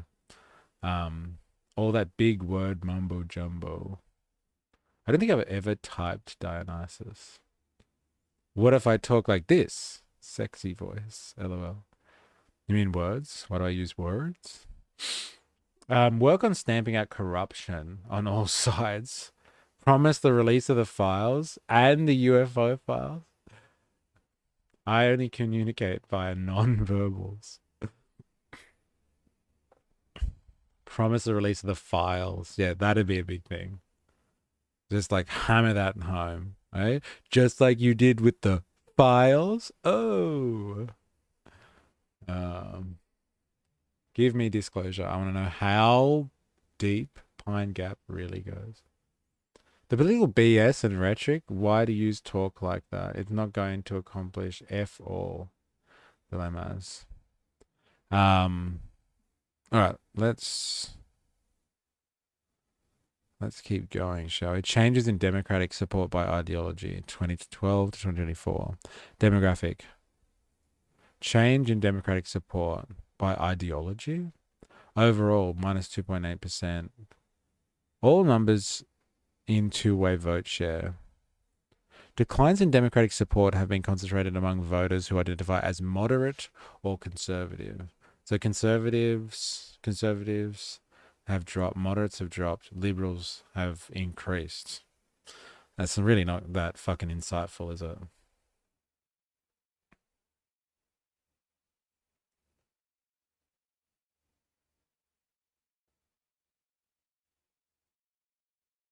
Jag, yo yo yo yo yo. How you going?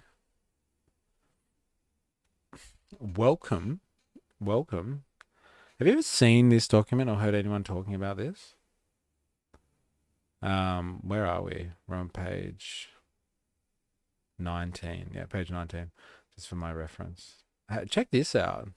There's this document that came out. Actually, I wonder where they've dated it from. Yeah, 27th of October, 2025. It's called Deciding to Win. Fucking hilarious name for a document. It's like, what have you been doing in the meantime? Um, why is the camera so far out? This sucks. I'm gonna have to do something about that. I'm changing my camera.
Ah, that's better.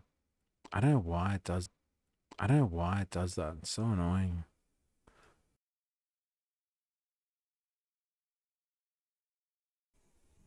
Well, 4AS is in the house too. Deciding to win because they weren't really interested in before. You're like, what the fuck? Seriously, like that's what we've been looking at today. Like digesting the Democrats and their inability to kind of mount some type of adequate resistance to Trump, et cetera, et cetera, et cetera, because they weren't trying before apparently. Um, yeah, so like we're looking at this document and it's like basically going through and analyzing kind of where the value structure has shifted in American politics. And so far it's kind of like the biggest things we found is the like Democratic voters particularly think that the Democrats are way too big on like woke policy stuff, and like don't go hard enough on crime, immigration, and cost of living. So it's like economic issues. So they want economic security, they want internal security. They don't think they go hard enough on their crime, and they want external security. They don't think they go enough, like hard enough on the borders. And this is what Democratic voters are feeling. People that are self-described liberals, it would seem, in the American sense, liberal, of course. And so like that's what we've been basically reading about um, for the last hour and a bit, I think. Once again, getting smashed at work. Hope you're having a good stream. 4AS in the house. How you going? Um, yeah. Bitching about taxes and inflation and immigration, dude. We're all affected by that shit, right? Don't need to be talking like you're a politician, which you aren't. Damn, who's this savage? Okay, calm down, guy. Yeah, look, I don't know if you saw yesterday, Savage, but we've talked about this. Please don't make it personal. Um, like just keep it to the debate. You'll act like you've never seen a white person online before. When did I start a racial argument? Yeah, please keep it non-personable, please. Ease up turbo. What would you like to talk about? Since you're listed the issues that affect everyone, shouldn't we unite on the issues that we all agree with? So they should go more right. Fair enough. I don't know if it's like more right, but like, I think the message is this is actually what people care about. Like whether they've been, indoctrinated to think about those things specifically, which I would argue that they definitely have. I'm not talking to you, Mystery. Yeah, well, like you are in the stream, so just be respectful. That's all. Don't make it personal. Um, Yeah, we keep it chill around here, peoples. Yeah, please, please, just like don't make it personal, for God's sakes. Yeah, so like I don't know if it's more right wing, but like those things are usually associated with right wing politics for sure. Um, but like yeah, people want the Democrats talking about crime, and like fixing the perceived crime crisis, I guess, that's taking place in America. I guess. Not that these issues are not new. Um, but like, yeah, crime, and they want them talking about migration. Like, this seems to be an issue that people are actually concerned about. And these are Democrat voters we're talking about here. This is not just like the random section of the population. They are interviewing people that identify as Democratic voters. And these are the things that they want. They want their politicians talking about. They want them to address this stuff and not just like dance around it and stuff. Where is all this crime and where can I get some? Well, fuck, I don't know. You tell me, actually. I was hoping you would shed some light on all of this. Um, like, why are they talking about crime so much? Is it just because that the conversation, like the Overton window, has been shifted towards crime is a big issue by things like Project 2025, the Conservative Promise? Have they manufactured that? Have they been able to get the window over there so everybody thinks it's an issue and they want their politicians talking about this? Or are these legitimate concerns of workers and stuff like that?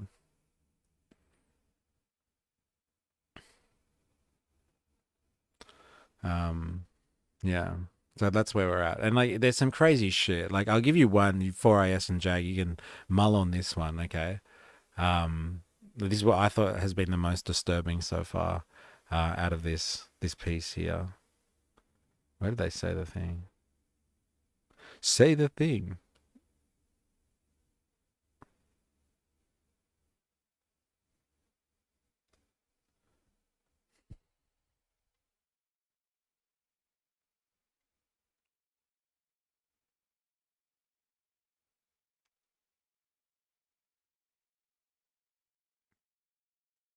Yeah, here it is.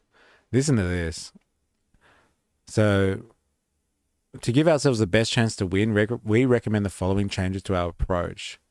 Number 5, embrace a substantive rhetorical critique of the outsized political and economic influence lobbyists, corporations, and the ultra wealthy, while keeping two considerations in mind. First, voters' frustrations with the status quo are not the same as their desire for socialism. Fuck you. What's that even mean? That when people are frustrated with the status quo, they don't care about socialism. And second, criticizing the status quo is a complement to advocating for popular policies on issues that matter to most American people, not a substitute. Embrace substantive and rhetorical critique of outsized political and economic influence of lobbyists, corporations, and the ultra wealthy. Embrace rhetorical critique of the outsized political economic influence of lobbyists, corporations, and the ultra wealthy. They are just basically saying, they're just like, look, we need to talk, we need to use our rhetoric and make it look like we are critiquing lobbyists and corporations and the ultra wealthy. They love that shit. Like, look at Bernie and the oligarchy tour. They love the critique of lobbyists and corporations. They love that shit. We need to ramp that shit up. We're not going to do anything about it. Fuck that. Hell no. I'm not going to do anything about it at all. But like, should we ramp up the critique? The rhetoric, rhetorical critique? 100%. They love that shit. I'll take direction from people what is not socialism when we don't fearmonger on ism based on a dunked debunked little black book.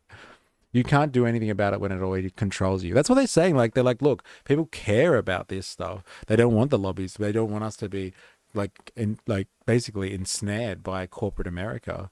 They don't want that. So like, let's ramp up the critique of ourselves, and like in the background, we'll just keep it up. Like, right? We'll just keep that going.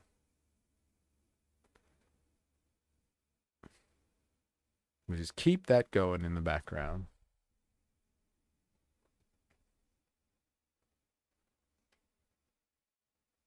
Is this like a general question for me? Like, are we talking about Australia? This is what we're reading is something about democratic policy, like the Democratic Party in America, if that's what you're asking. Declines in Democratic support among working class and minority voters have been concentrated among moderates and conservatives. Changes in Democratic support, all voters, -3%.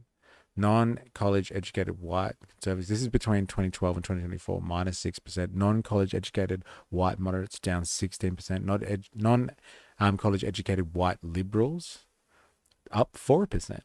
Black conservatives, down 39%. Black moderates, down 12%. Black liberals, down 2%. Hispanic conservatives, -14%. Hispanic moderates, down 12%. Hispanic liberals, down 2%. Asian slash other. They don't even get their own category. Yeah. -2%. Asian and slash other moderates down, and Asian slash other liberals down 1%. Interesting. Yes, Democrats founded by Democritus during the American Civil War between Sparta and Athens. uh, what happens in America echoes around the world. I gotta agree with that sentiment to a large stance, and especially in the social media age, right? Stance on the Democrats and the futile attempts to organize within it. My stance, your stance. Yes, I know your fucking stance. Absolutely. But like, as we were saying before, this is like a general barometer, barometer for everyone that's like, left of center on the political spectrum, right? Um, And so like these people that are generally left, or like, look, I don't even if you know you can say that, like, because they are just really going after, for the most part, they're surveying Democratic voters. But like, yeah, people that are left of center, let's say, um, like this is interesting research, and to where people's values have shifted, or their sentiments have shifted on things. Pretty crazy. And like it's interesting seeing what the Democrats are going to do about this. And so far, it's just like the call has been made, and they've said it multiple times. Is like get rid of like talking about abortion and climate change, and start talking about economic issues and crime. That's their solution. Just basically, we got to just change what we talk about. It's not let's change our party. Let's, revolutionize something here. Let's become a party of this, or a party of that. It's got nothing to do with that. Like at all, it would seem. It's just we need to just change our talking points, which is interesting stuff. Um, but yeah. Australia is looking to be an unofficial state of one of the two great powers, just like the Philippines. Your critiques of the Philippines, savage. Um, not Australia. No, Australia isn't. But what happens in the USA does affect us here. The Republican Party in America has spread so much bullshit and hate. It's why people are dying over there, dude. And it's because of Trump's presidency and MAGA conservatives and MAGA. Conservatives are fucking pedos and racists, dude. Yeah, well, like don't you watch the news? I look, I try to keep across it as much as possible. But like, brandishing everyone as pedos and racists will only get you so far, to be honest. Like if people are attracted to the ideas of said pedos and racists, these are the material conditions of what is happening. Like they're showing the evidence here that people are moving towards the sentiments of these pedos and racists as you describe them. And so like something's going on there. For some reason, these sentiments are moving, and people are attracted to this type of politics, whether we like it or not. I think that's arbitrary. Actually, what we need to consider is like this research is, one, you have to take it on face value. Like, is this research true? Can you trust the research? Fuck if I know. But it's interesting to analyze this. um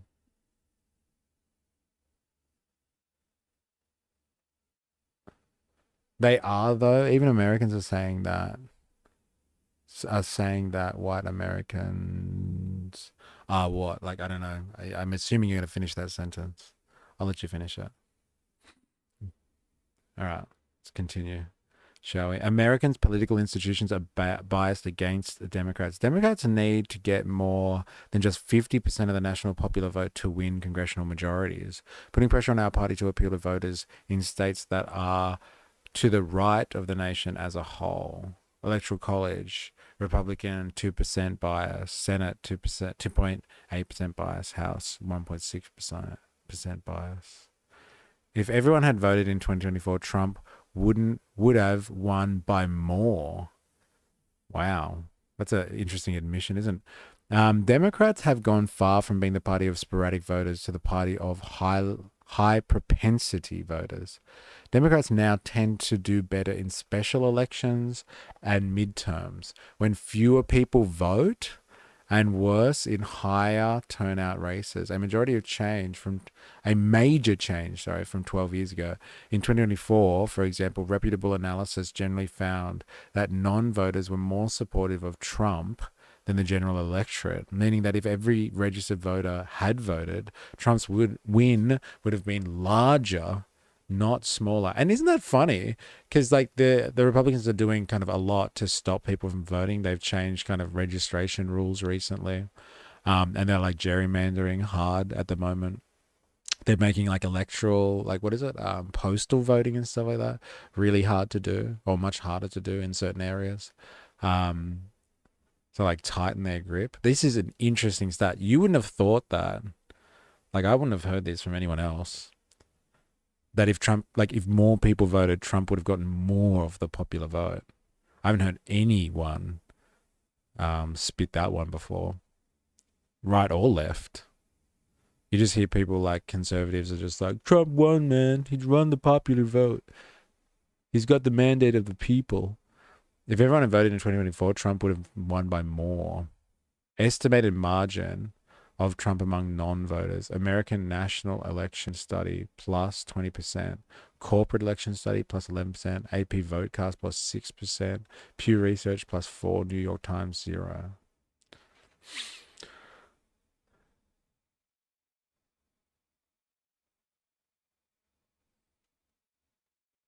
Um,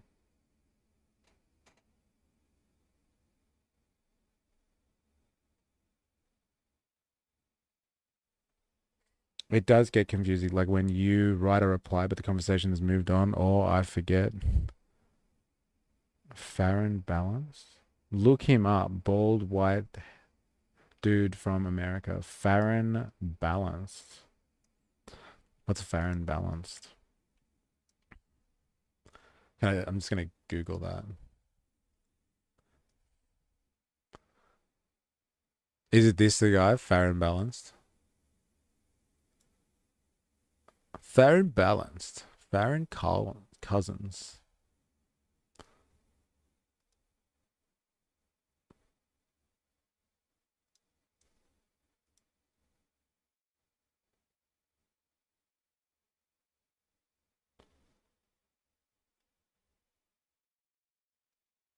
Don't you dare call me Aussie. Savage. Uh, how dare you? He speaks very deeply on American politics, especially on Trump's inadequacies. I think Americans and our parties have forgotten there. Then politics is about finding common ground so we can continue to exist, not fight each other endlessly until only one side remains. Yeah, that's the culture wars, baby. Hello, I can't think of a bald white guy that doesn't like Trump. Well, so, Trump is a huge fraud, liar, and people only voted him because of culture wars. That's why you say people are PDFs and race enthusiasts, because if people voted on facts, then he wouldn't be elected. Pull it up, Jamie. Never heard of Farron. That's why I don't bother talking to you Australians. Too much Candace Owens and Myron Gaines and all the other conservative BS. Did you ask if anyone of us watched that? Bro, you don't know shit about Aussies. Yeah, right. Um, nah, those guys are culture war losers. I ain't Aussie. Don't you dare call me Aussie. Yep. He's the greatest of all time. The only pill I take is the green pill. He looks like a dweeb. LOL. LOL. I'm a bald white guy and I can't stand Trump. We all speak of Trump's negatives here. What do you mean you can't stand Trump? Don't say that. That's not true. Hey? He gives the Democrats a hard time. That's something, right? Hey? Young voters. Hey? Young voters swung heavily towards Republicans in 2024. In 2024, young voters and partially young men supported and particularly, sorry, young men supported Trump at far higher rates than they had supported previous Republican presidential nominees. The swing of young voters towards Trump should disabuse Democrats of the notion that demographic change will inevitably lead to Democratic victory and should underscore how important it is to fix our party's brand going forward. This is an interesting point, right? I think there is a general sentiment like in leftist political organization, especially that like demographics will just sort it out. Eventually, everybody will vote kind of left wing. So who cares about certain demographics like young men, like and like young white men as well? Like there's still a large voter block, and they have a significant play in politics. Something to consider.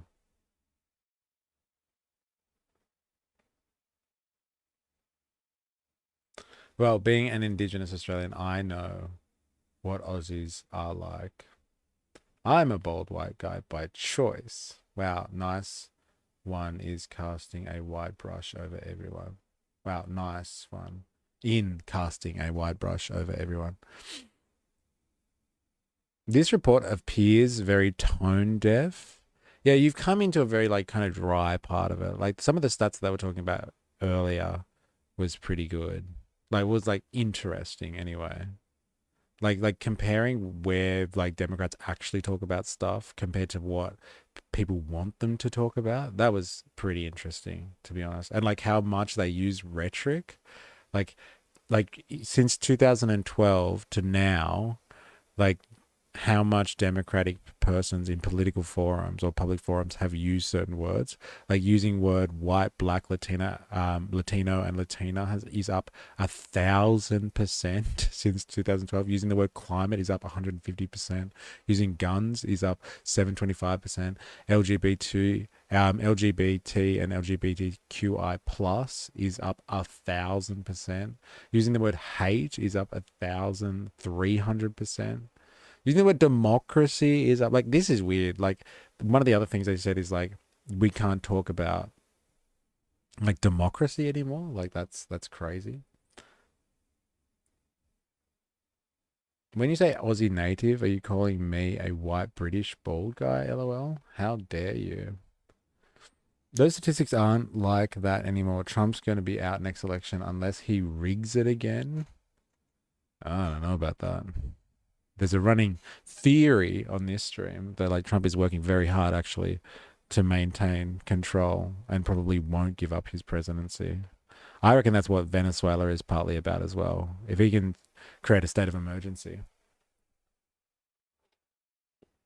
enact some type of wartime power, like he'll try and hang on. But have you seen all like the footage of him recently? I don't know how true all of this is. Like it could just be zooming on his face while he's daydreaming. Like all that footage of him like falling asleep in meetings and stuff. And people are like, oh man, he's too old to do this. Looks like the working class has completely disappeared from. You know, it's funny that you say that because like all the rhetoric in the executive summit was like, we must focus on the working class. But, like all they're analyzing is just like how the Democrats are using words that people don't like, as in like their own voter blocks don't like. That's what this has been about so far. It hasn't really like how we got here. That was the point of that first section. Um,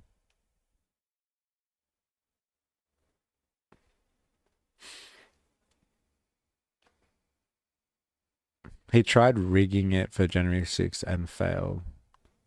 What says what says he didn't try again. Wow, culture war words up 1,000%, and the Democrats are wondering why no one wants to vote for them. Jungle Potatoes in the house.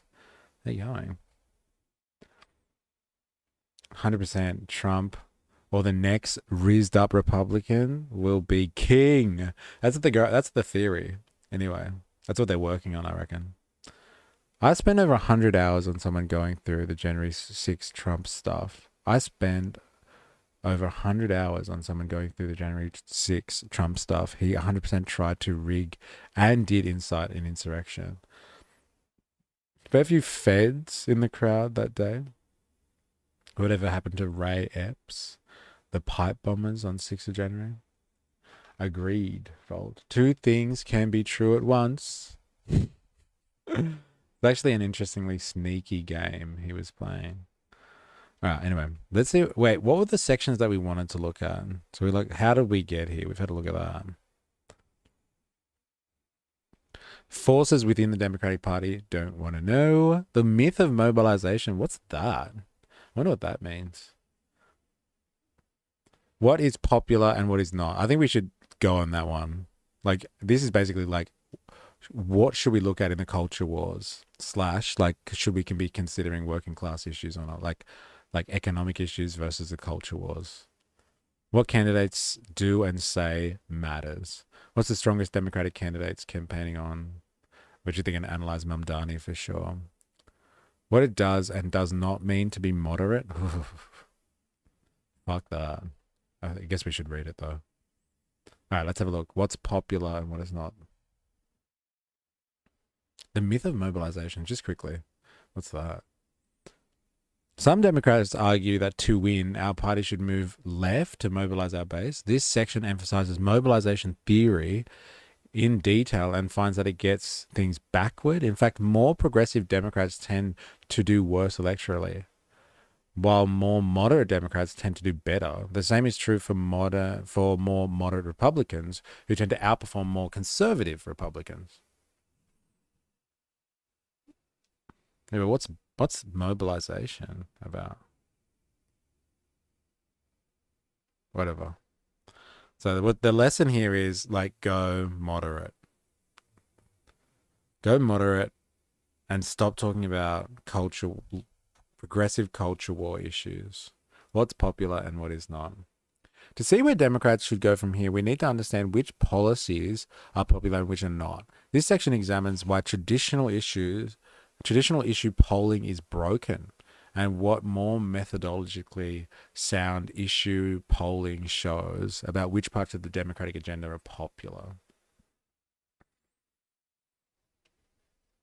Why traditional issues polling is broken. Academic research comparing ballot initiative results to issuing averages shows that traditional issue polling of the kind conducted by advocacy groups substantially overstates support for liberal policies. A better way to do issue polling. We employ a different issue polling methodology described in detail here that we believe provides more accurate estimate of support for Democratic and Republican policies, even if this approach presents a less rosy picture for parts of the Democratic agenda.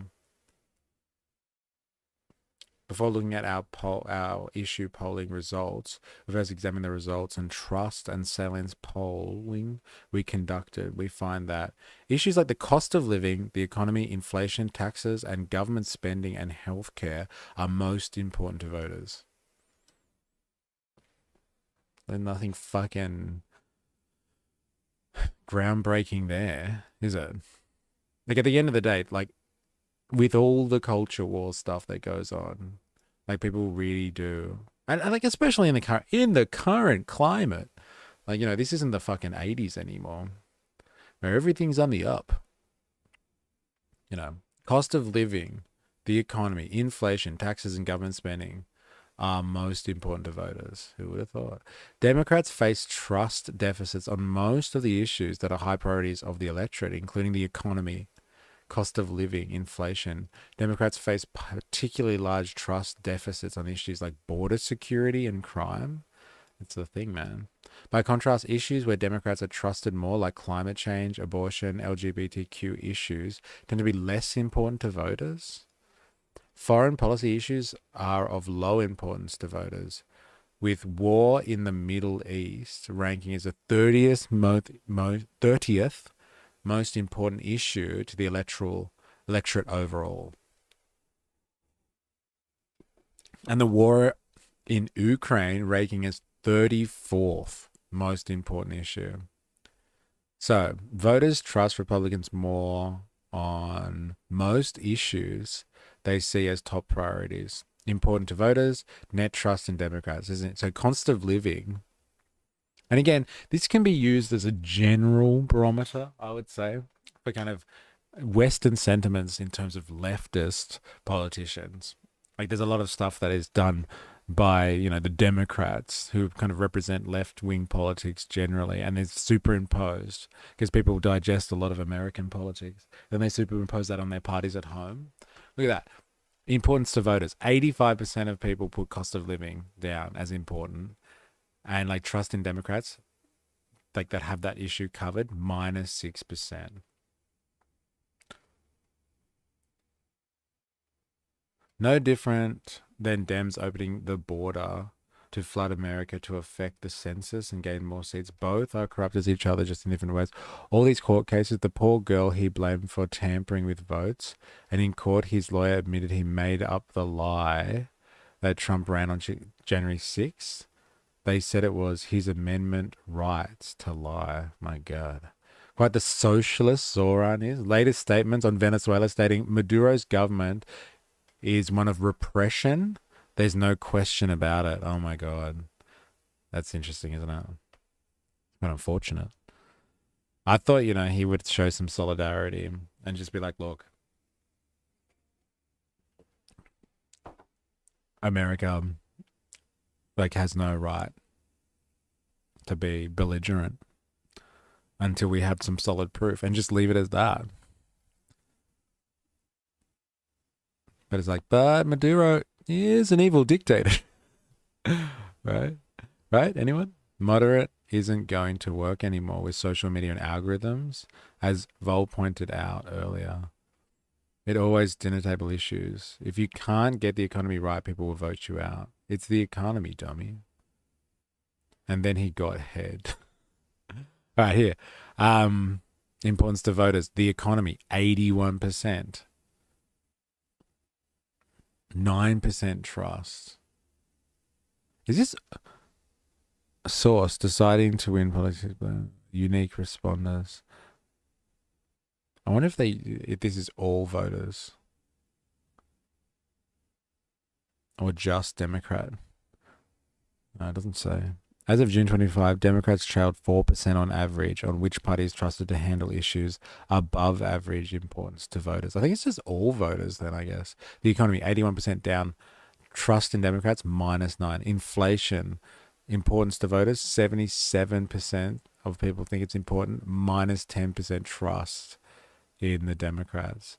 Taxes and government spending, 74% importance, -9. Healthcare, so they're winning in healthcare.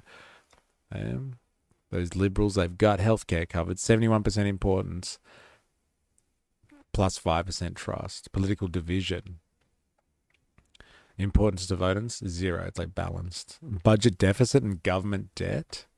I wonder what that's like for like right-wing parties or the Republicans, though.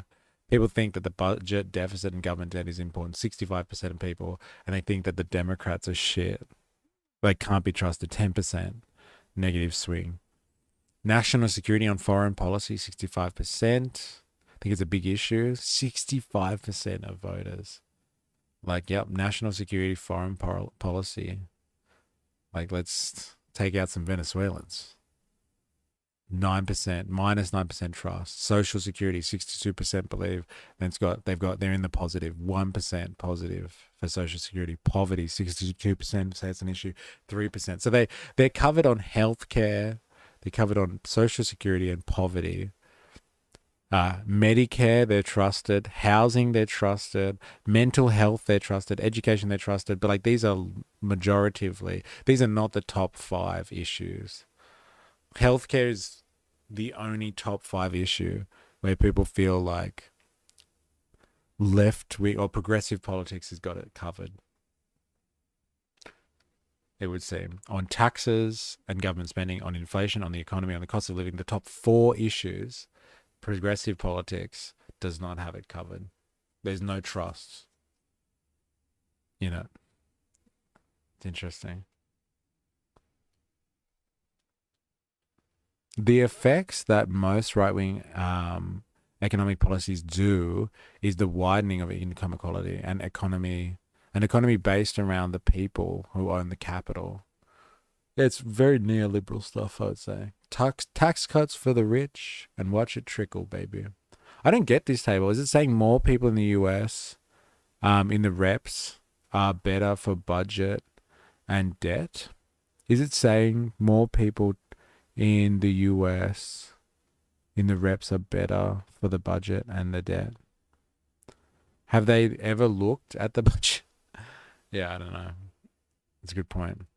As in 10% of Americans think the reps are better at balance. Oh, yeah, that's the thing. It's not saying that, though. I don't think it's saying that, oh, yeah, if, they have, like, on the cost of living, they have -6% trust in Democrats. That means they must be positively believing that the Republicans can fix that. I think it's just the Democrats here. Maybe people don't trust the Democrats on cost of living. Sorry, the Republicans on cost of living as well. But I don't think they're really measuring that.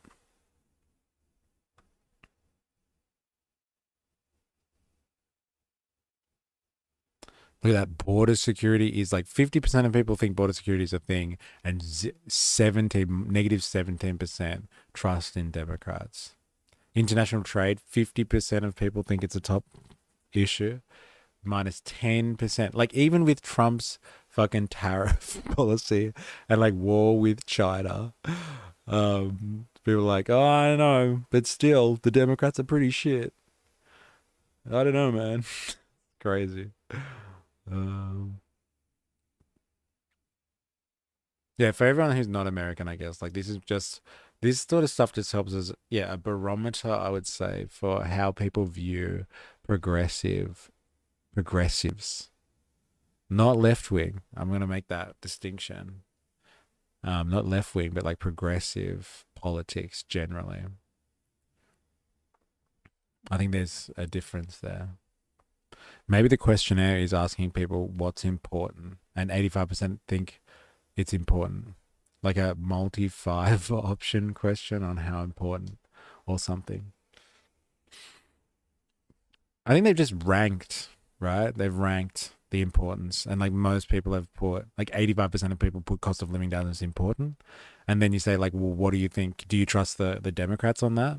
And then they've got here 6%. It's like if you take the aggregate of people that have got this down as an issue, do they trust the Democrats? It's like negative 6% favor in terms of no trust, net trust, overall trust in the Democrats from all those people surveyed. Minus 6% say they trust the Democrats on that issue. Issues Democrats have trusted more, are trusted more on, tend to be less important to voters. Oh God, look at this. So like things that are less than 50% important to voters. Drug abuse and addiction, less than 50%, so 49%. Net trust in Democrats, -2. Income inequality, people don't give a shit about income inequality. Isn't that interesting, right? If you think about it, like you have people that like their main concern is cost of living. Like that is number one ranked in this thing is like 85% of people think that cost of living is a problem. Now, cost of living and income inequality are like hand in hand, but like most people obviously don't put two and two together. But like when you have a measure of who thinks income inequality is a problem, that's 40% left, less than 50% of people think income inequality is important, then you start to see like for the people that think about that thing, 2%, like there's a positive gain in terms of the Democrats can be trusted dealing with income inequality. Look at that. That's interesting as well because like terrorism has been used a lot by the state and governments to kind of get their agenda going. Less than 46, like 46% of people care about terrorism at the moment. And like Democrats don't have high trust in that. Sounds like Australia. Unemployment 45%. So people care, but only 45% of people care about unemployment. Gas prices, this one's for you, dilemmas. 39% of people care about gas prices. Race relations, only 38% of people care. More people trust the Democrats on that one by 5 points. Indoctrination, yo, what happened to your camera? I don't know. Yeah, I have no idea. I'm using my the camera that's just inbuilt in the laptop. My other camera just has started lagging. I think my computer just overheats, and like the first thing to go is the camera lags for some reason. I've never been able to figure out that issue. I don't know what goes on there. Yo, what happened to your camera? Oh God, look at you. I know. It's not the same, man. Welcome to the stream, man. We are going through there's this thing indoctrinated. Look at this. You're still streaming from a lappy, yeah. Yeah, one day, like I'm slowly building up funds from like generous people on Patreon and generous people like, supporting through Twitch subs and all that sort of stuff. I'm slowly building up my war chest and like maybe next year or something like that, I'm gonna upgrade. Like, I love how disappointed that sounds as well. It's like, still streaming from a lappy, yeah. Come on, man. We've talked about this. Look at this. Deciding to win. This is what we're looking at is there's some report that's come out recently, end of October. And it's like kind of something that I guess the Democrats have commissioned, a report from some political strategists. And like they're trying to figure out how they're going to win, the 2026 midterms and 2028, and basically, ameliorate the effects of the MAGA movement. And so they've called the document "Deciding to Win." Like they were not actually playing politics before, They were just doing politics. They weren't actually trying to win. They were just, existing. And so they've come up with this document called Deciding to Win. So, like, you actually have to consciously want to win an election, Democrats. You can't just be the party of anti-Trump. You've actually got to platform something. So we've been going through that today. So welcome to the stream, brother. It's been an interesting journey.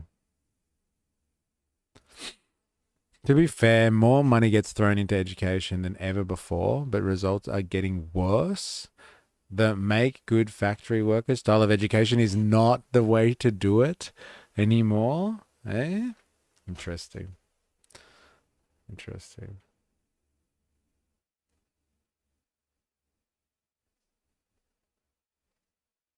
Oh, wait, you guys are talking about education on the side. That's why. Maybe if a good handful of states didn't have entirely privatized schooling system, they would know what the cost of living and inequality go hand in hand. Yeah. It is interesting, all this stuff. All right, so what else have they got here? Look at how low this, look at this.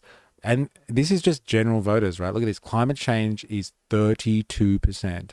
32%. Even war in the Middle East and childcare, voting rights, guns, the environment. All right, at least there's that. The environment is 37%. But like guns, childcare, war in the Middle East, all outrank people talking about climate change. People don't talk about climate change anymore. We don't talk about abortion anymore. We talked about that before. Artificial intelligence, the war in Ukraine. People don't fucking talk about it. It's like the other day when we were looking at the 28-point peace plan or whatever the fuck it is, for Ukraine and Russia. I was like, why are not people not talking about this more?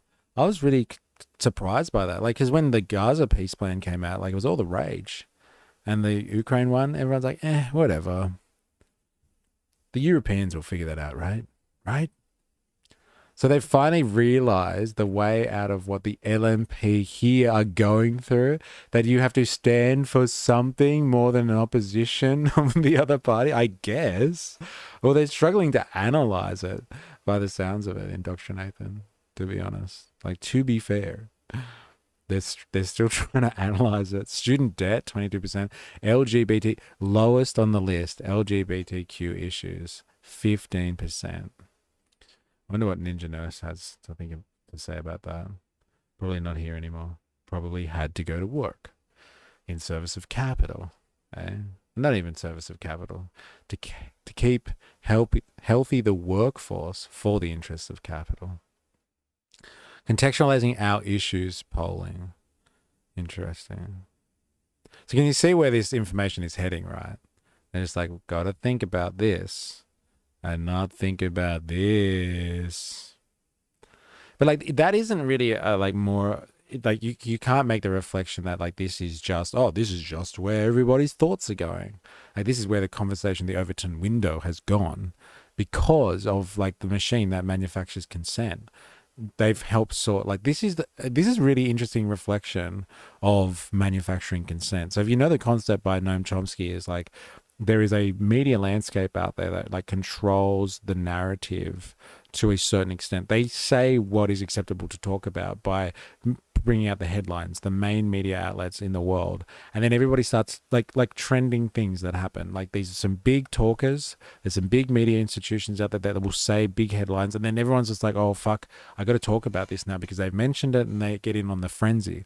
And so that frenzy or that on a daily basis like accumulates over time and shifts the window of conversation around certain issues and what people think are important and what people think and what people don't think are important. So like here's the what's important part, everything over 50%. So of all the voters surveyed, this is where like more than 50% agree that these are the issues of the day. So this is what has been manufactured. This is the results of manufacturing consent. Everybody thinks these are issues to a certain extent. And then here, these are the things that are less of issues. Now, That doesn't mean that like they're not trying to drive some of these issues. Like they're driving terrorism all the time as an issue, but like maybe it just doesn't register with people as much. And like they're not driving issues with the economy all the time. They've dropped the inflation thing. That was all the talk like a year ago, 2 years ago, and now they don't talk about it at all. But it's still registering with people. But these are the results of that machine, which is manufacturing consent. People start to put priorities on issues, and this is shown, I think, quite nicely here. It's a very interesting um, way of distributing the issues that come up in the mainstream conversation. I'm the result of that system. I don't know my ass from my elbow, but I've worked the same factory job for 20 years. He serves in the care economy. The care economy. Interesting. So many different economies. Okay, so let's have a look there. Overall, we find that the most popular parts of the Democratic policy agenda center on protecting and expanding health care, eh? Defending Social Security and Medicare, making the wealthy pay their fair share in taxes, and protecting abortion rights. But while many Democratic policies are popular, roughly half of the Democratic policies we polled are unpopular. Unpopular Democratic policies tend to be progressive proposals on immigration and crime, proposals to restrict energy production, and proposals to create large new social programs that voters do not see as top priorities. The most unpopular Republican policies tend to be cuts to healthcare and entitlement programs. Isn't that interesting? So, like, conversely, the most unpopular things from conservative politics is cutting healthcare and entitlement programs and proposals to restrict reproductive rights. However, roughly half of the Republican policies we polled had majority support. Popular Republican policies tend to focus on stricter approaches to border security and crime. There's those fucking words again. As well as lowering taxes, increasing energy production, and conservative positions on some identity and cultural issues. Energy is a massive one at the moment, isn't it? I wonder if that's manufactured all by the fucking tech bros as well. The tech bros want access to more energy and they're going to get it, whether we like it or not. They want that fucking energy to fuel their tech fucking empires. And so they're manufacturing the conversation about energy at the moment. I wonder if they're driving this. I can't help but think that they are to a certain extent. Energy is big on their agenda and they're going to fucking push it hard. And so, like, there's been a reopening of the question of, like, where should we be getting our energy from? There was a general consensus. I'm not going to say overall consensus or unanimous, but like general consensus for a long time that there had to be a transition period and a diversification of the energy sector into new technologies and things that differed to intake and use of fossil fuels only.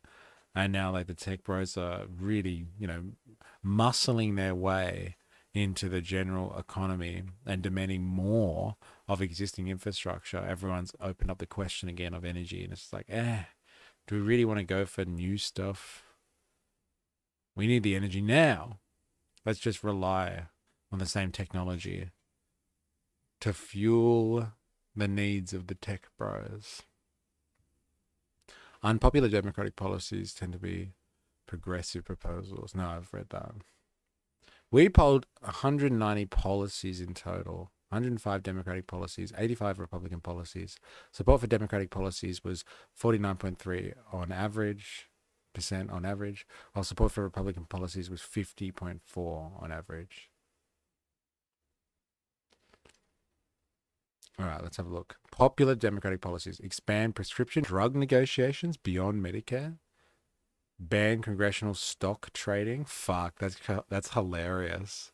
Hey, that's a good question. Should all of these fucking dirty politicians, and like the Democrats are so guilty of this, be able to make their fucking wins on the stock market?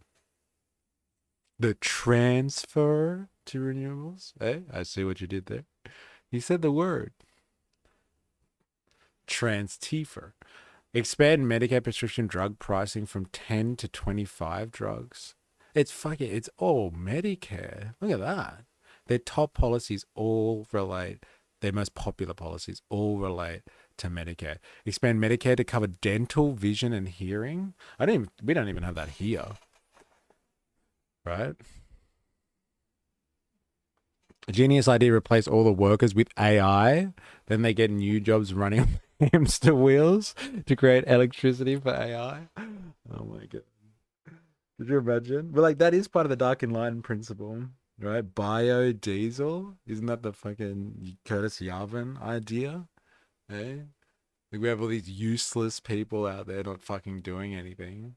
We're just gonna like turn them into human batteries. Ban stock trading right after Nancy Pelosi sets to retire. LOL. Yeah. Prevent any cuts to Social Security and Medicare. Medicare.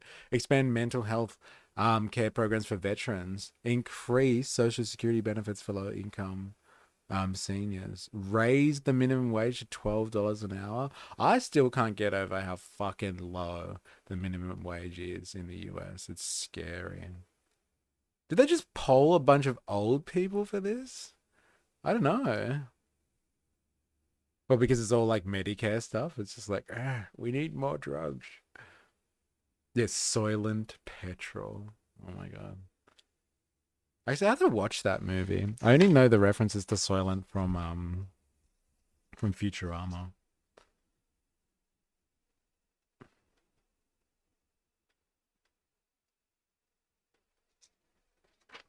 How does it taste? It changes. It varies from person to person. Useless eaters, I believe, was the term used. Oh my god. Useless eaters. It's the biggest chunk of the Yank budget. Useless eaters was the term used. My god, savage commentary there. But then compare the price of things like alcohol. All right. Crack down on estate tax evasion, 18%. Protect interstate abortion access, 18%. Free school lunch, universal, 14. These are the tops. What's the lowest positive here? Increase funding for basic scientific research. No one gives a fuck about science. So good. Out of all the things, it's like, come on, man. Science. That's for nerds. Unpopular Republican policies. Here we go. Ban birth control. All those people out there just like, oh man, come on. I love condoms. Launch a national Trump branded cryptocurrency. People don't like that. Ban IVF? What the fuck? Why do they want to ban IVF for? Doesn't that help people have more babies? That's what they wanted, right? How is lead pollution still a problem? LOL. Well, was that on there, was it? No way.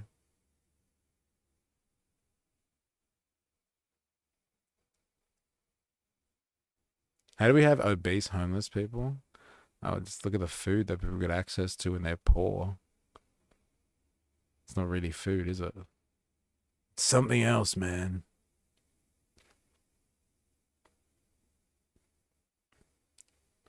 Raise the retirement age. Ooh, that's savage. Cut Social Security and Medicare. Take, what's this? Mifepristone off the market? I don't know what that is. What is mifepristone? Mifepristone?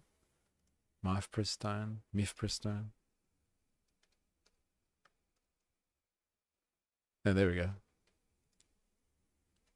A synthetic steroid that inhibits the action of progesterone given orally in early pregnancy to induce abortion. Oh, okay. Jesus Christ. I don't even know these terms, these people. Fuck me, Dad. Prohibit shipment of abortion, including drugs. Cancel Biden's AI regulations.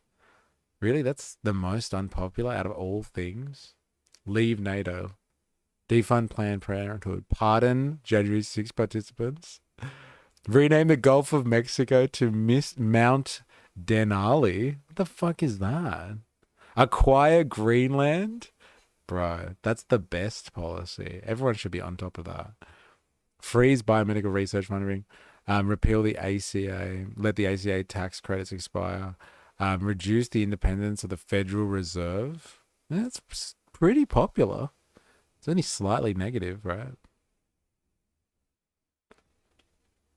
Shut down the CFPB. Cut Medicaid. See, people don't like that. Stay away from Medicaid, bro.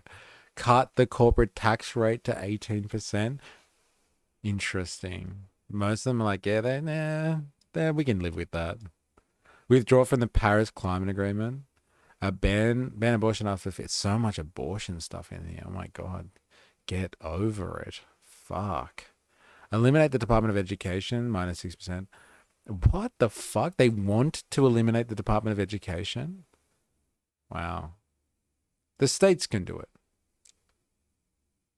Looks like the Dems don't care too much about trans people either. Not on that list. It didn't come up at all, right? In terms of what's the popular stuff, it didn't come up at all. And like they've even been mapping like LGBT, like look at this.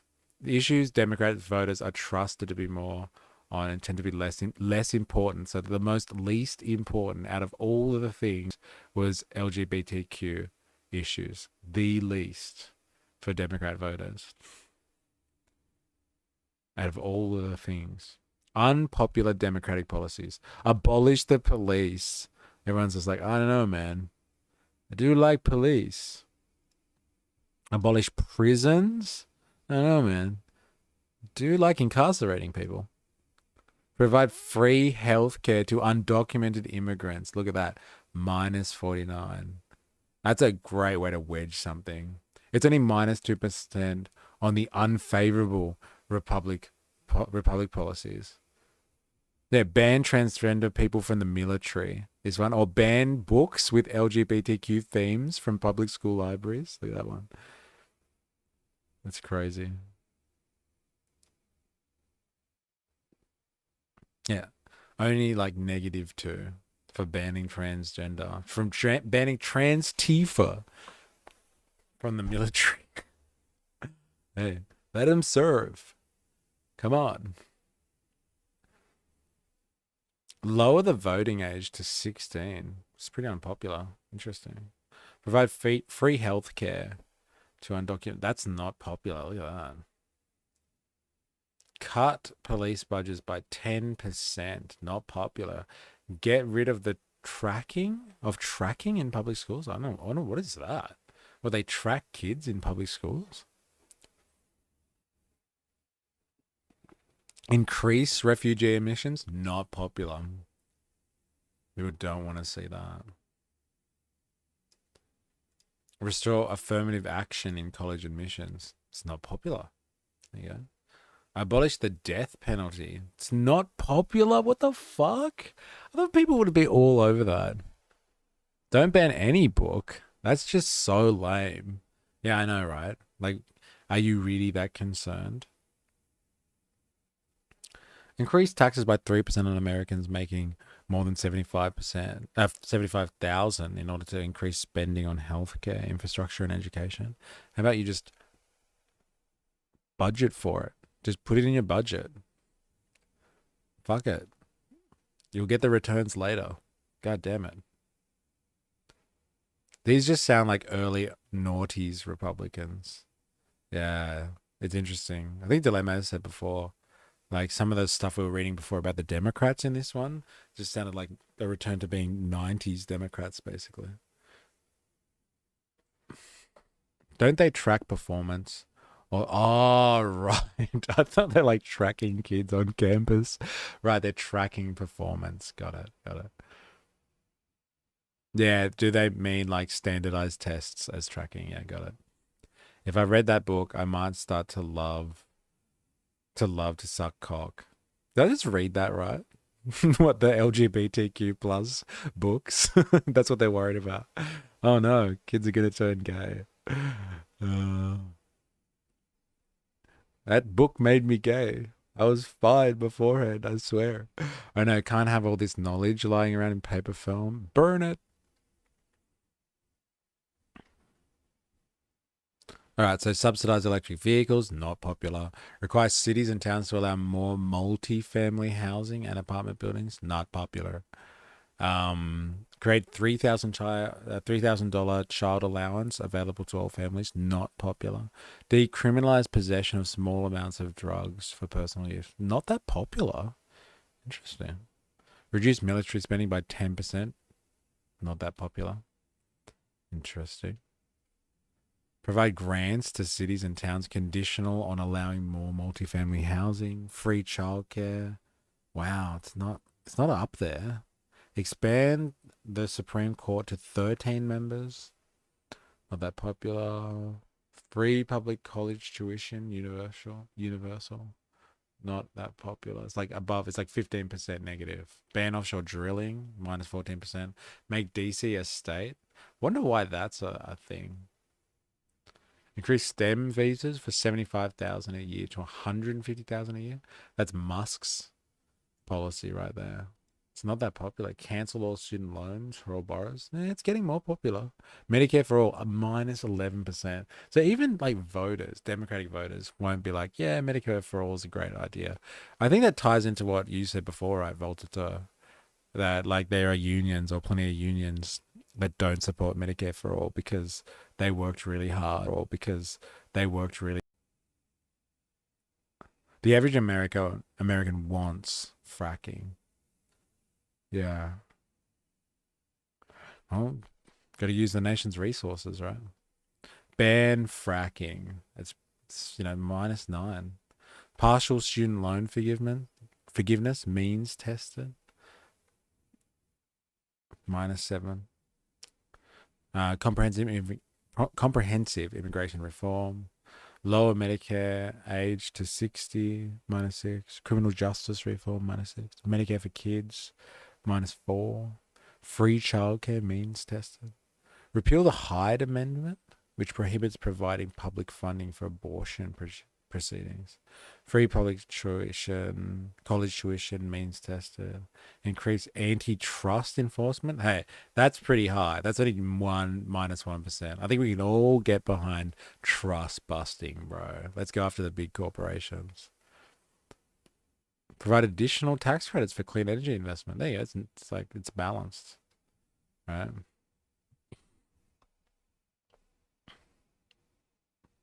How about Trump's little American superannuation spin-off for newborns, sponsored by Dell, then invested in the index fund that probably includes Dell?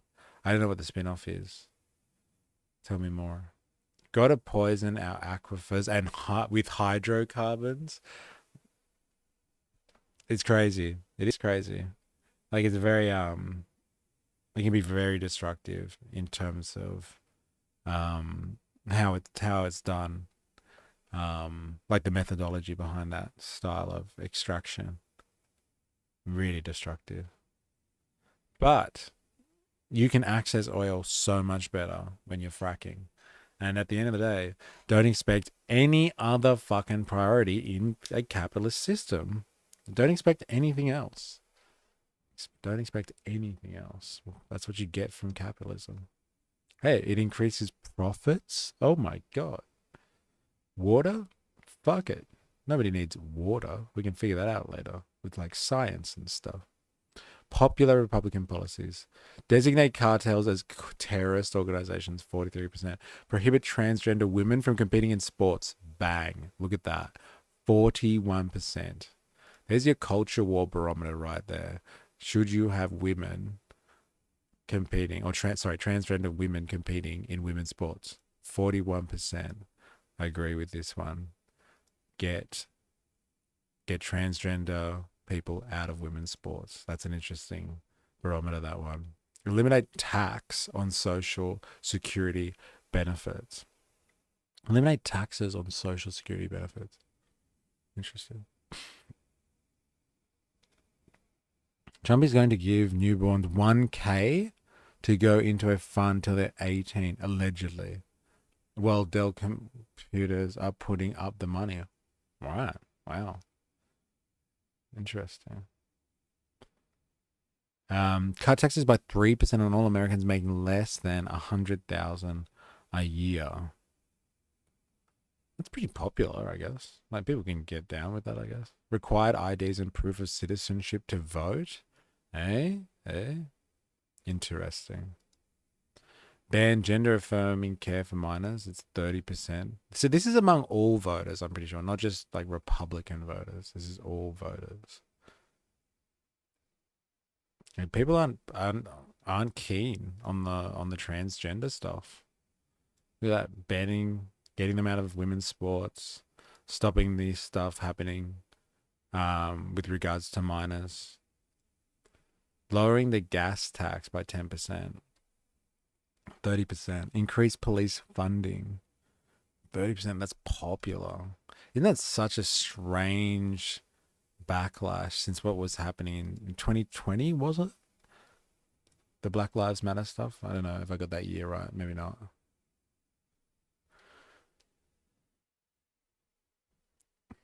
Yeah, where was all this talk about going after the cartels? Trump is so full of it. Well, like I think he's just designated what's his name, Maduro, as being the head of a cartel, so he can go after him, right?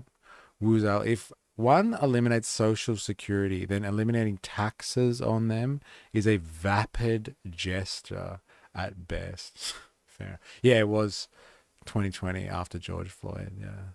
It's interesting. What a difference in the general voter bloc.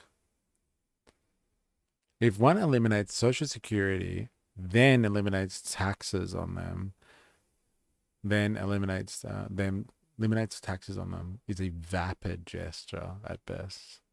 Yeah, fair enough. Impose work requirements on Medicaid. Fuck. That's savage. All right, you want to get your health care? Eh? Well, you better get to work, poor person. Eh? But I can't get work. Well, you don't get Medicaid. Problem solved. No healthcare for you. Savage response. And people love that one.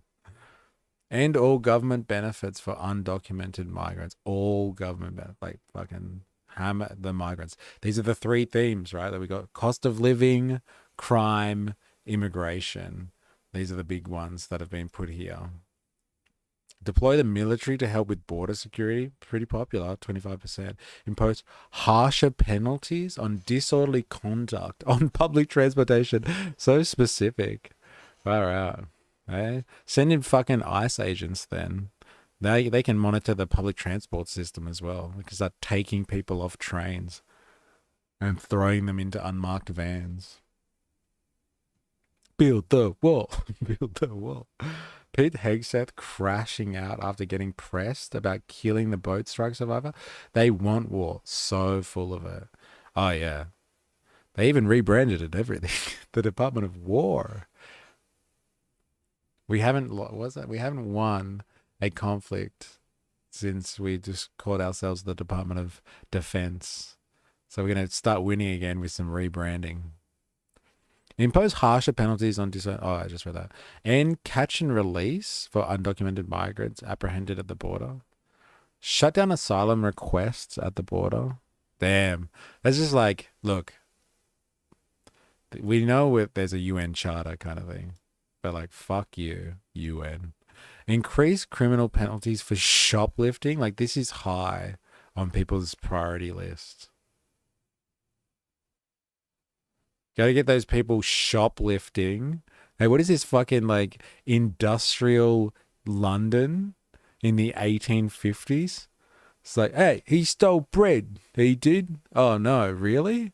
Yes, because he's starving. Oh, send him off to the colonies, straight off to Australia, you convict. Hey? Penalties for shoplifting. Basically, kids and people that can't afford the essentials. Talk about a indication of a failing capitalist system where people are forced to shoplift to fucking survive or to live, and they're going to get persecuted by other people for doing so. Eliminate taxes on tips and remote work for federal employees. That's fucking high on the priority list. To be honest, those companies do pass on losses to the consumer. Yeah, it's already factored in the price anyway. They understand that people steal shit. They've already factored it in, baby. So if you stop that, they're just making extra profits. Uh, complete the border wall. There it is. Just for you, jungle potatoes. Build the wall. And policies promoting electric vehicles. What would Musk say about that? I guess they don't really like Musk anymore, maybe. I don't know. Suspend the refugee program. Increase fossil fuel production and make it easier for oil companies to get drilling leases. That's less popular. Isn't that interesting? It's not as popular with Republican voters as like designating cartels as terrorist organizations. But increasing fossil fuel production and making it easier for oil companies to get drilling leases, it's not that high. Ending federal DEI programs, it's not that high. Yeah, this is culture war stuff for the Republicans. They pushed it hard, and still people are like, it's not as important as getting rid of transgender women from competing in women's sports, though. That's a culture war issue that's hit fucking home. Look at that. People love that one. But not DEI. Isn't that interesting? But like this is specific, I guess, for federal DEI programs. Exclude overtime pay from federal taxes. Interesting. That's an attack on the working class, isn't it?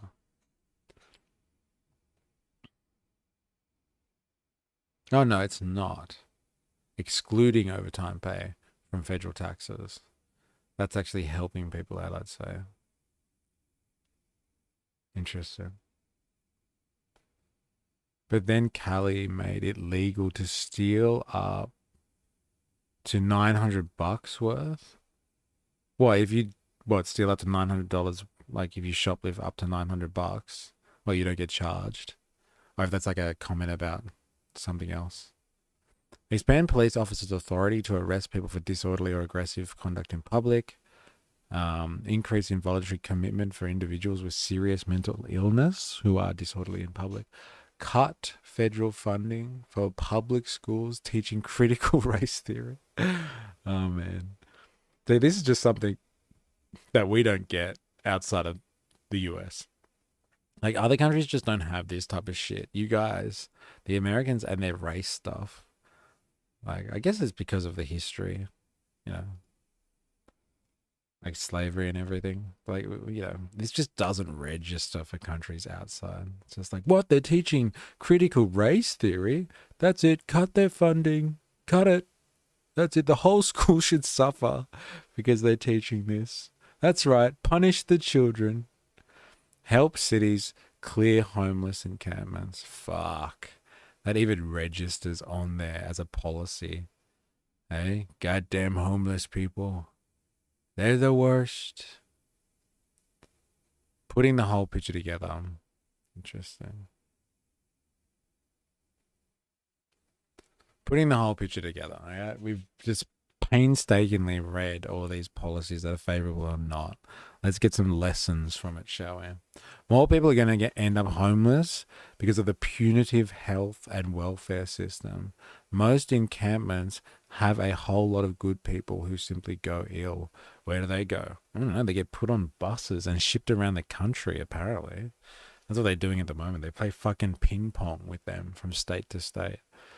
A clear picture emerges from the combining results of our issue polling, trust polling, and salience polling. First, Democrats need to focus on our popular positions on high salience issues. This means protecting and expanding Medicaid, Medicare, and Social Security, fighting against tax cuts for the rich, and opposing Trump's tariffs. This also means putting forward an economic agenda that will help working class Americans, include policies like expanding prescription drug negotiations, ensuring the wealthy pay their fair share in taxes, raising minimum wage, expanding Medicare to cover dental, vision, and hearing, and making school lunch free for all students. Second, Democrats need to affirmatively moderate our position on high salience issues where voters distrust us and where progressive policies are unpopular, particularly on immigration. So they're just like, look, we're going to back down on immigration. Let it ride. And like this has happened in Australia. This has already happened. After we had Tampa, the refugees, like children overboard, stop the boats, all of that sort of stuff. Like Labor was just like, fuck it, I'm not fighting this shit. We, let them come, and we'll just process them and get rid of them. They didn't want to fight any ideological battle on that. So this is going to happen. For anyone left of center in the US, migration is just one of those things now. It's not a hill to die on in politics. Crime. There you go. Crime. None of this ACAB shit. We can't defund the police. We actually got to increase police funding, apparently. The energy policy. And energy policy. You got to just let go of it. Like, this is what's happening in Australia at the moment. People are really pushing hard for this net zero stuff to be dropped. Because they correlate energy prices with initiatives to subsidize and promote new technologies. I think it's unfortunate, really. Just from a capitalist perspective, and like, I don't want to promote capitalism or anything. But like, you want capitalism. If you want a healthy capitalistic society, you want to promote the development, the revolutionizing of the means of production. And so, like, if you have a large capitalist class, a cartel of fossil fuel corporations that are able to dictate public policy by controlling the narrative, basically, and scaring everyone away from green tech, because that means they can extract more profits for the next, I don't know, 20 years or something, until it becomes kind of a no-brainer. That kills the revolutionizing of the technology. And like, when you revolutionize the technology in the capitalist system, that's where the value is produced. And then that is implemented on scale. And then you have large redistribution of value into the market, which promotes economic growth. And so, like, sticking to old technologies isn't good capitalistic policy. Whether you agree with it or not from an ideological perspective, whether you want to, bring in green technology to stop climate change, or you don't want to bring in green technology because you think it's all a hoax or something like that. The climate hoax. Developing new technologies, and especially in a sector as important as energy, like, everyone needs energy for everything that they do. We cannot live without energy provision today, like electricity provision today. No way. We could not support the world's populations of billions of people without electricity. Not fucking happening. And like, people are just, they don't want to develop the new energy technology. It's fucking insane. Like, from a capitalistic perspective, again, like, that level of investment producing new technology is where value comes from in capitalism. And so, like, the Chinese are just doing it anyway. They're doing both. They're going to continue doing what they need to do to develop their economy, and they'll get all of the wins from that technology. And then everyone's just going to have to buy that tech from China, and then China will make all of the value. They will control the value production, and then they will make the profits from that. Really incredibly short-sighted stuff from the West, to be honest, from the perspective of, like, capital anyway. If we continue to advocate for unpopular policies on these issues, they are likely to continue costing us electorally. Third, Democrats should continue to staunchly support popular progressive positions on lower salience issues, with defending reproductive rights the most prominent issue in this category. Fourth, Democrats should shift our stance on some lower salience issues where our views are unpopular, including some cultural concerns, affirmative action in college admissions, transgender athletes. Drop it. Drop that one. I remember hearing Hassan talk about this. He was like, look, there's not that many of them out there, transgender athletes, compared to all the athletes. We need to drop this one. Let it go. It's interesting. Democrats should also focus less on these lower salience issues and focus more on the economy and the cost of living. Who would have fucking thought? That's how you speak to working class people. by focusing on the cost of living. Finally, while we do find that some democratic policies are unpopular, it's worth emphasizing that our results provide much for all factions of the Democratic Party to be enthusiastic about. Policies like raising the minimum wage to $15 an hour, protecting abortion rights nationally, expanding prescription drug price negotiations, returning power over tariffs to Congress, closing tax loopholes for the wealthiest Americans, banning partisan gerrymandering, banning discrimination against LGBTQ Americans in housing and employment, investing in reducing lead pollution, cracking down on estate tax evasion, expanding Medicare to cover dental, vision, and hearing, increasing social security benefits for low-income seniors, and establishing universal free school lunch are all supported by a clear majority of Americans. A Democratic administration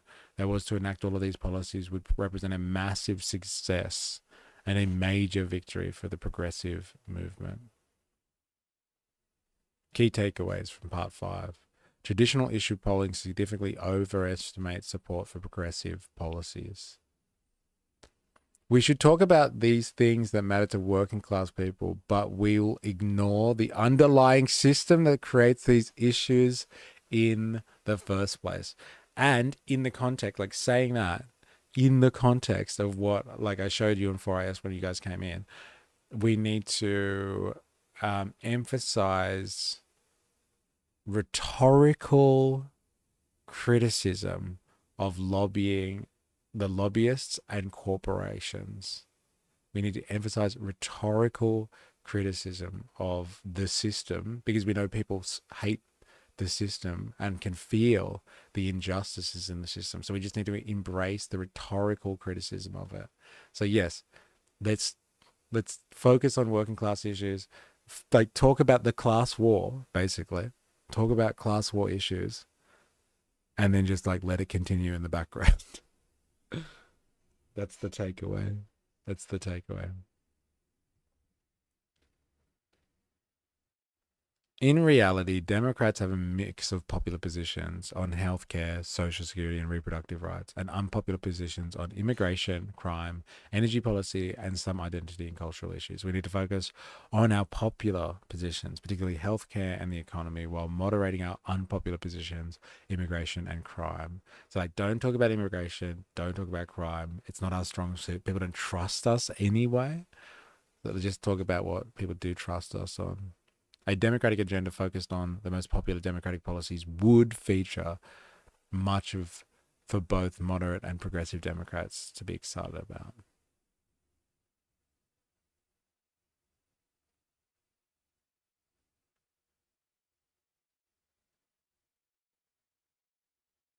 What does it mean to be moderate? Throughout this report, we argue that Democrats should moderate. In this section, we take a closer look at what exactly that means to be a moderate. That's what they're returning to the center. That's what this whole thing has been about. They did talk previously about how Biden went too far to the left, like as in progressive. He went too progressive. And so they want to become the center again. That's what this thing has been about, justifying being the center, getting away from progressive social issues, moving away from that, and going back to the neoliberal basics. Like people are worried about the economy, so that means like cutting government spending actually, and trying to, balance the budget. So get a balanced budget so you can do something about the debt. And then like also speaking a little bit, just enough to get your votes on working class issues like cost of living. Being a moderate means taking popular, heterodox positions, not defending the establishment. Voters express substantial skepticism of the status quo, the establishment, and political elites. Large swathes of the electorate think the system is rigged against people like them and in favor of the wealthy. Hey, is common sense or communism? So good. A super majority of voters thinks It is more important to have a candidate who delivers change that improves people's lives than to have one who preserves institutions as they are today. None of this None of this is in tension with the earlier section of this report. Running an outsider or a critic of the establishment is not only compatible. It's not only compatible with campaigning as a moderate, but is often complementary. What the fuck? How do they resolve those two things? In our view, being a moderate means taking popular positions on issues that are important to voters and being willing to break with one's parties on issues where the party orthodoxy is unpopular. Being a moderate does not mean running on a defense of the political establishment, elites, corporate interests, and the status quo. It also does not mean having a mild-mannered temperament and taking the centrist position on every issue. This is very... How is that moderate? I know. And how is that not contradictory? Being a moderate does not mean running defense on the political establishment. It also does not mean having a mild-mannered temperament or taking the centrist position on every issue. What the fuck? That is exactly what being a moderate is. It is taking the centrist position. What the fuck is this? This entangling moderation and defending the establishment, however, still leaves open the question of whether the Democrats ought to be more critical of the political establishment, to lean into the anti-elite sentiment, or to nominate an outsider in 2028. In our view, the case for a more anti-establishment posture is strong. Basically, a populist with a few important caveats. Like a populist at the end of the day is two large things in a social democracy. In a liberal democratic society, that is like properly developed capitalism. It's two things. It's economic. They speak about economic issues and like sharing kind of a justice on economic issues for the working people and the middle classes, and they are kind of anti the status quo. They're anti-establishment. So like, you know, they just can't say the word, though. In our view, the case for a more anti-establishment posture is strong. They need to embrace populism. That's what they're talking about. The Overton window has moved so much. No one knows where they are anymore. Like, yeah, it's bullshit. They just won't say it. They need a populist leader. They need a fucking Bernie Sanders who's not fucking about to die. And so who's it going to be? AOC? Hey? Jag's favorite. AOC is going to be the next president of the United States. Watch out. Hey? Like in the courts, Republicans all vote for their side, but the Dems would always have traitors that side with the Republicans, and this would be on issues involving social services, so nothing gets done. AO double D's. We know how you vote. There we go. My God. All right. First, anti-establishment rhetoric can't fix our problems caused by unpopular position taking. Democrat candidates who've criticized the establishment but run on unpopular positions on issues that are important to voters, like immigration and public safety, tend to be poor electoral performers. I would never vote for that dumb broad. What was it that Finkelstein said? Airhead. AOC is an airhead. I think it was the terminology. All right, where were we? Okay, so you can't be a populist and ignore immigration and public safety, apparently, in the 2020s. Ultimately, anti-establishment rhetoric is a complement to popular policy agenda, not a substitute for it.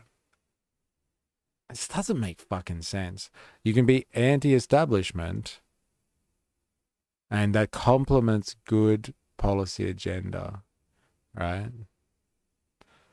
Second, younger candidates won't solve all our problems. There are good reasons to think Democratic Party would benefit from older elected Democrats passing the torch more quickly, but merely making the Democratic Party younger is not a panacea. An infusion of youth could complement substantive repositioning and a shift in prioritization, not a substitute for it. Third, frustrations. Where they get this from? Like, we've read the data. Where the fuck are they getting that from? That's just completely, hey, this is what we think. Third, frustrations with the status quo are not the same as a desire for socialism. What the fuck? While many voters feel frustrated with the status quo and their economic situation, large majorities of Americans continue to have positive views of capitalism, and large majorities continue to have negative views on, like, is this like wishful thinking or what? As Democratic Senator Ruben Gallego, maybe, who significantly overperformed in his 2024 Arizona state race, explained in a post-election interview with the New York Times about what the Democrats would get wrong about the working class and minority voters. These people want to be rich. They want to be rich. And there's nothing wrong with that. Our job is to expose when there are abuses by the rich, the wealthy, the powerful. That's how we get those people that aspire to that to vote Democrats. That's the example. That's the example they're using here. Is like, these people want to be rich. Now, this is interesting because the socialism rhetoric has a response to this. If you actually want to be rich, like you want to actually live in a wealthy society where like you actually get closer, relatively, you get closer to the rich and become part of that class. Like, you have to set up a society where there isn't a distinction based on how you can accumulate wealth. And that's the social power that comes with like money, holding money and hoarding money. You have to set up a society where that is eliminated. And so like you set up a society where the bourgeois ethic is gone, and like the incredible wealth that we have in an industrial advanced society, like all the wealth we have, think of the incredible productive capacity that we have is actually distributed over a larger group of people. And so like that generally raises everyone up. So rich isn't about exclusion, like entering into an exclusive club. Being rich is like ensuring everybody has access to the riches of society.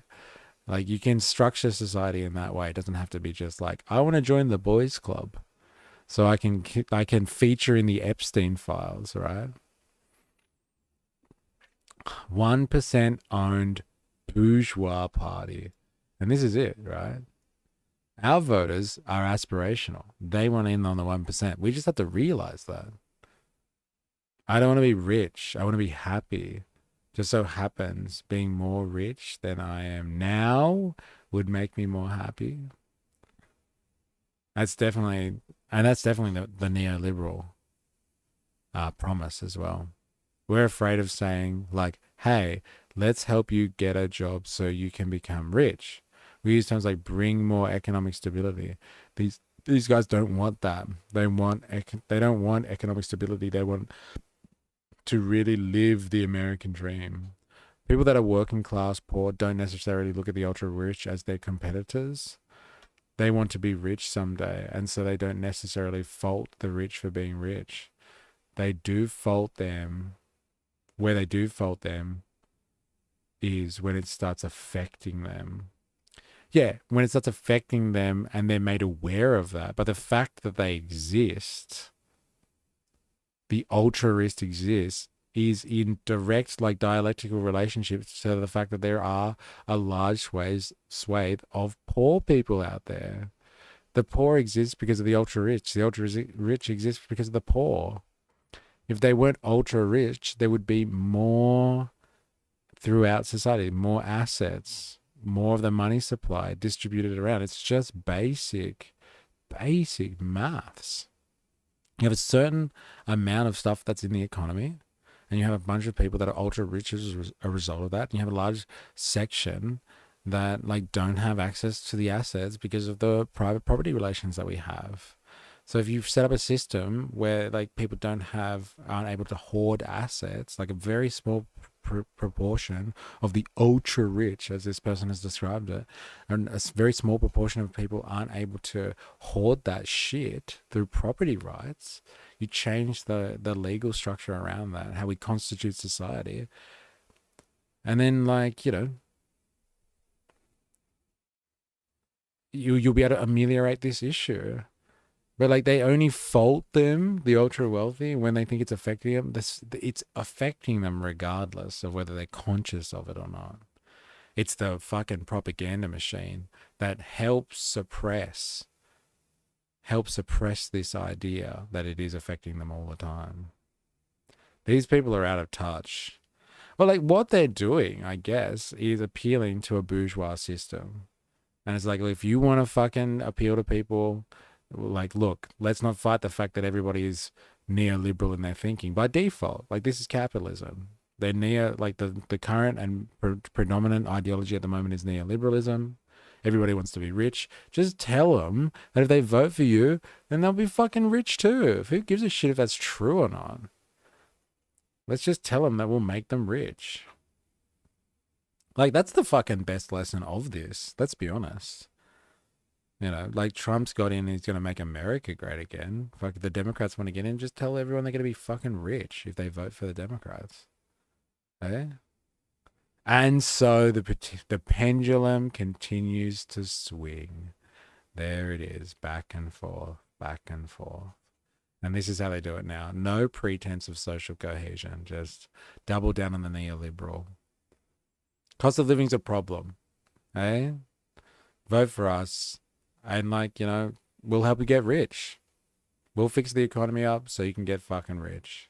There it is. And at the same time, we're going to crack down on crime because there's all these people out there that are threatening you internally. And then we're going to crack down on the borders too because there's all these dirty fucking immigrants that are trying to come and take your shit off you. So like, hey, we'll crack down on that too. Interesting. Very interesting.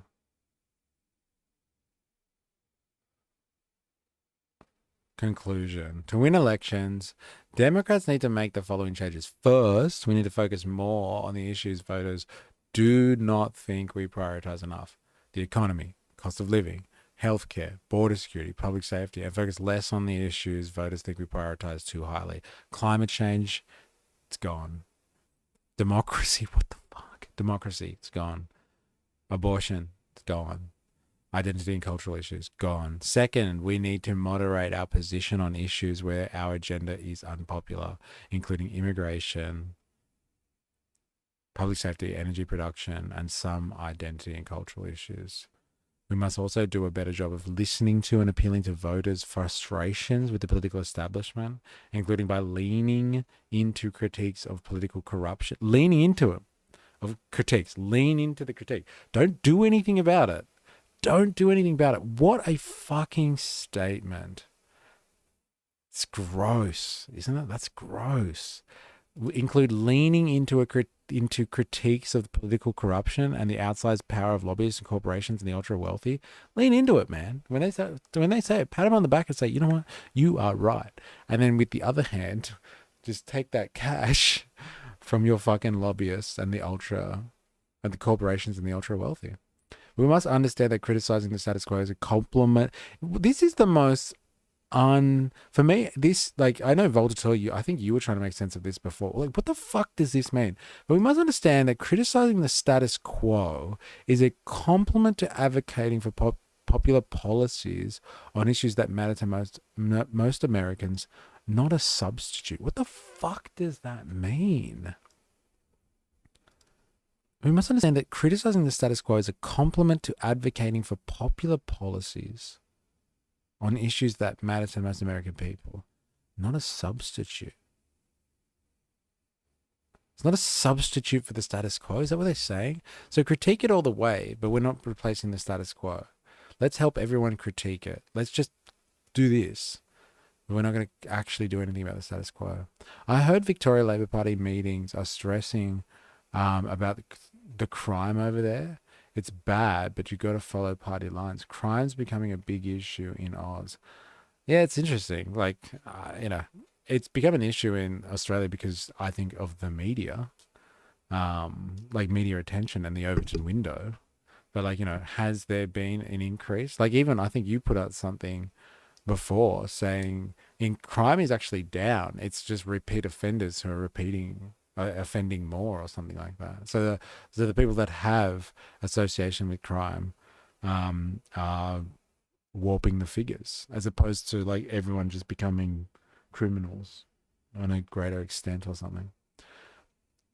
See, they are shallow, all surface level BS. It's fucking manipulation. That's what it is. Just rhetoric. We need to change our rhetoric. Don't fucking do anything. It's not a substitute. Like, criticizing the status quo is good for policy. Like, it's good popular politics, but it's not a substitute for the status quo. It's essential that we make these strategic shifts because it is essential that we win. If we cannot win, we will be unable to prevent the disastrous impacts of Republican policies or improve the lives of all Americans. But winning does not happen by accident. Winning is a choice to be disciplined and strategic and be willing to confront the difficult truths about the electorate. We must make this choice. The stakes are too high for us to do anything less. We're not saying, how do we manipulate people? And not yet. That's it. It's like, how do we manipulate people to being like, oh, wow, I care about cost of living. They're talking about cost of living too. And like, it's the establishment's fault. And they said the same thing. It is the establishment's fault. They said the line. All right. They must understand. They must be going to do something about it. Bam, bam. They're just talking about it. This is a fucking crazy insight into the bourgeois political system. Isn't it? Fucking mental insight. Co-ops NZ1. Who would agree replacing political class and union? Who would agree replacing political class and union leaders with AI? I don't know. It depends. It depends. Let me knock it back to you. Who owns the AI? Is it like fucking Jeff Bezos and Elon Musk or something like that? Or Sam Altman? If it's those guys, I don't think so. Like, I would definitely replace the political class in terms of the administrative governance class with AI in a fucking heartbeat. I think that AI can conglomerate data and process things so much better than humans could ever do anyway, and manage an economy really, really well through like instantaneous feedback with the actual goings on in the economy. So I think that they could manage it much better. But who owns the AI? Who owns the system? Because whoever owns it is going to use it for their own benefit, right? Depends. Is the union the CFMEU? Yeah, it depends on the union too, right? Some unions is pretty grassroots and do a good job. Some unions have become very institutionalized and are basically like the political class themselves and benefit heavily off their power. It's because the other side manipulates people better than they do, because their side is meant to have morals, which is hard when your major policies don't reflect on those equal, fair morals. Yeah, it's funny, right? You've built a party system on being like, hey, we're the moral superior to the Republicans. And now they're figuring out, oh, morals don't really matter in this economy. That's pretty much it. That's a great summation, right? This is just managed populism. That's right. It's like, it's literally saying it. They're literally just saying, look, like, being anti-establishment is great rhetoric, but it's no substitute for the establishment. So let's just take the rhetoric, right? And keep the rest. Keep the system, but take the rhetoric. Co-op, they never had a real jobs, the parasites in government. Who you wouldn't need to pay taxes.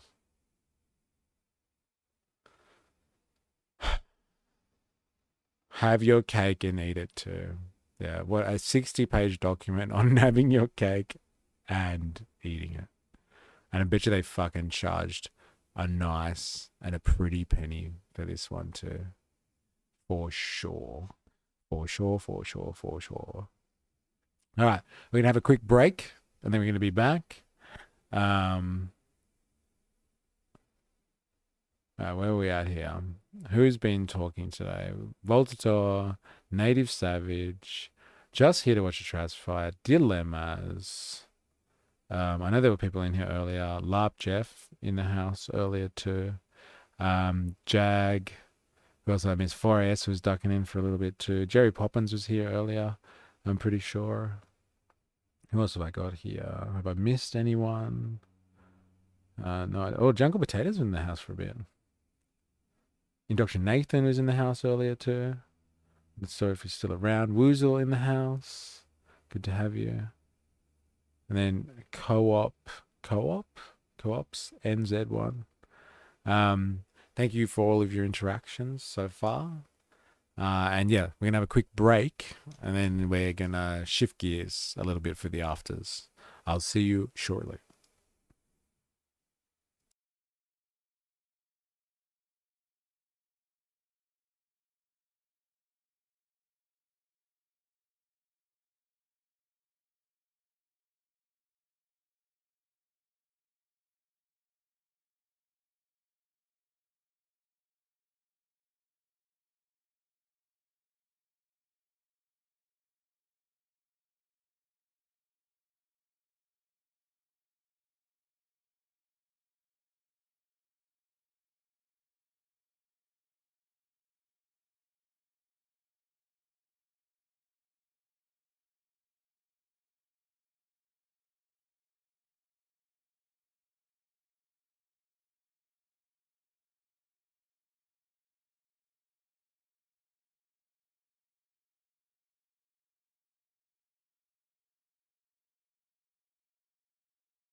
All right, we back.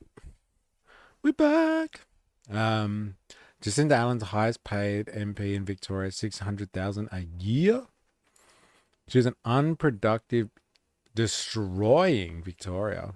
There are 127 taxes. Savage attack there. 600,000 a year. Damn. She's making bank. Um, where were we going? Yeah, I'm gonna go. Oh, yes, that's right. All right, here it is. And parasites in government benefit from it get richer. Labor mayor of Parramatta owns 40 million in poverty, like property maybe. Parramatta Road has huge potholes. All right.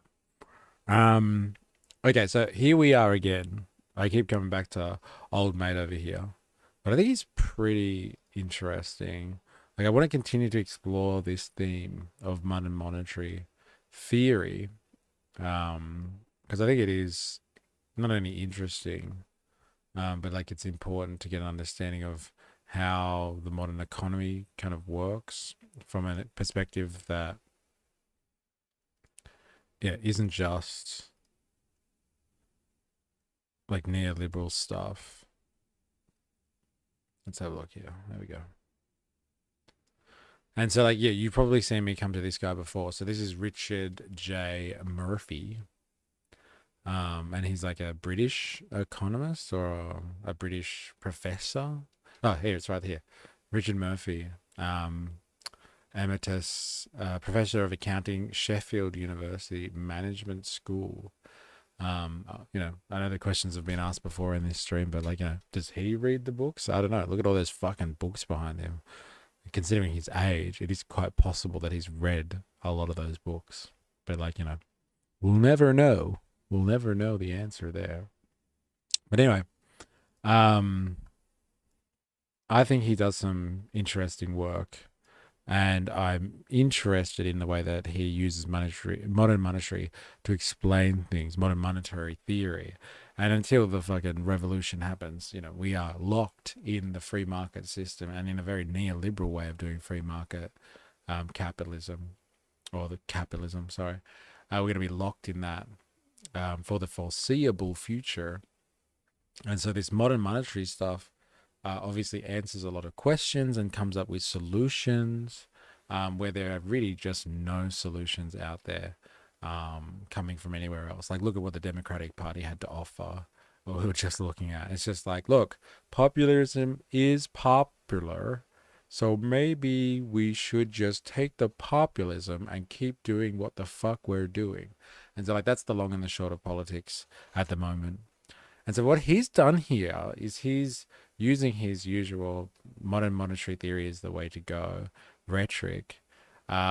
He is asking the question, why are there left leaning parties out there in the big bad world? Your Democrats of the world, your Labour parties in the UK, in Australia. Like, if these answers are very simple, modern monetary theory has answers to what ails the capitalistic economy, like how to actually make capitalism work better. And they have a theory on how you could do that better. Why the fuck do the left ignore it? Or left wing parties ignore it? Like, there's answers. There's like literally a playbook here. It's quite, once you get your head around it, it's actually quite simple how it all works. Why would they ignore this stuff and continue to just do neoliberalism for the sake of neoliberalism? And so like he asks a question which is obvious, like, because it doesn't meet the needs of the capitalist class, so they're not going to fucking do it. They're going to help out the general population. But like, you'd think that it's obvious, but like, obviously it's not that obvious. Like the question he's really asking, it seems to be genuine. Why the fuck are they not taking this on if it is effective? Like, you can logically make cases to do modern monetary theory in this economy and at this time in history. Like, let's do it. So let's get his criticisms of that and what we should do. Now, if you have any questions about modern monetary theory, I am not an expert, but I can try and explain stuff for you as best as I can, and I'll go and fact check him as I go, or like just trying to understand what he's talking about as I go. But I think this is interesting stuff. The modern monetary theory is really explains economics in a way that is unlike anything that you get from the bourgeois system generally. And the bourgeois system is like, value subjective, man. It's all supply and demand side stuff. And like it's all about like macro, looking at small details, and like if you do this, consumers will act this way, and like the private interests act this way, and all that sort of stuff. Doesn't look at a grand picture, which is like the Marxian view. And like modern monetary theory does seem to take a more grandiose view of economics, and so it's able to answer things on a larger scale and look at society's problems and what ails society at the moment. Largely, it's able to do that um, well, I think, much better than traditional bourgeois economics. So, anyway, he's asking the question, why, if we have these solutions, is the left continuing to do the same? And we just read a whole document that was justifying the status quo, basically. So let's have a listen. Create money. Why is it that the left are so scared of the power of the state to create money? There are days when I genuinely wonder what most of the left wing in politics think the state is for. You would think that they would want to claim the power of the state for themselves to deliver what it is that they say they want, which is a better lived experience for the working people of the country in which they're fighting their political cause. And yet, almost all of them deny that the state has the power to create the money that is required to achieve that goal. There is no indication on their part that they understand that the tool that they require to transform our society exists and is already available to them, and is simply the power of the state to create money at will and on its own command. Why is it then that the left are so terrified of doing this?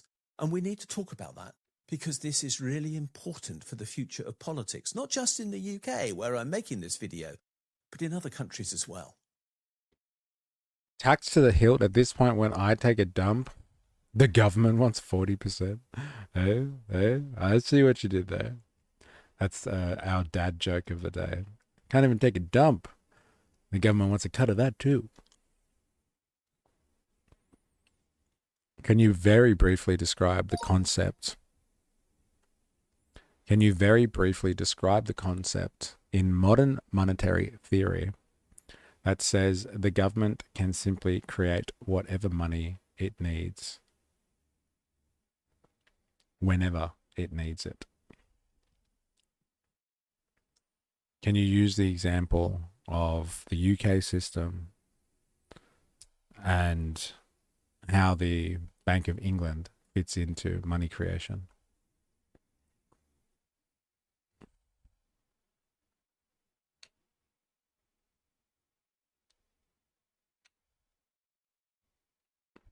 Modern monetary theorists say the government that issues its own sovereign currency, like the UK with the pound, cannot run out of money the way a household or a business can.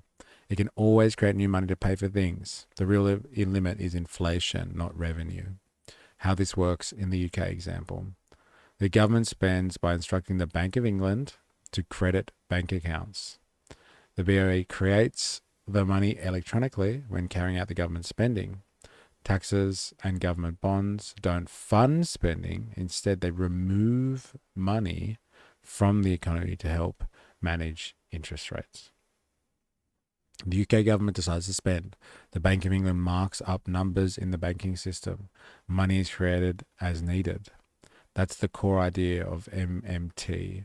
A sovereign issuer. Oh, you guys can't see that. Sorry.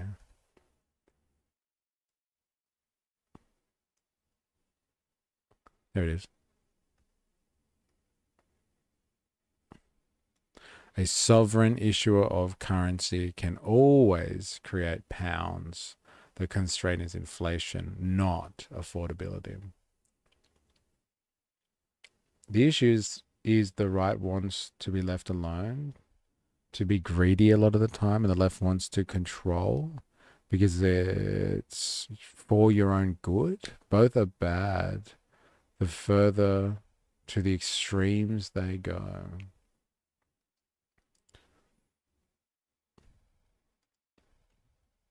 The power of the state to create money is the whole basis of the authority of modern governments.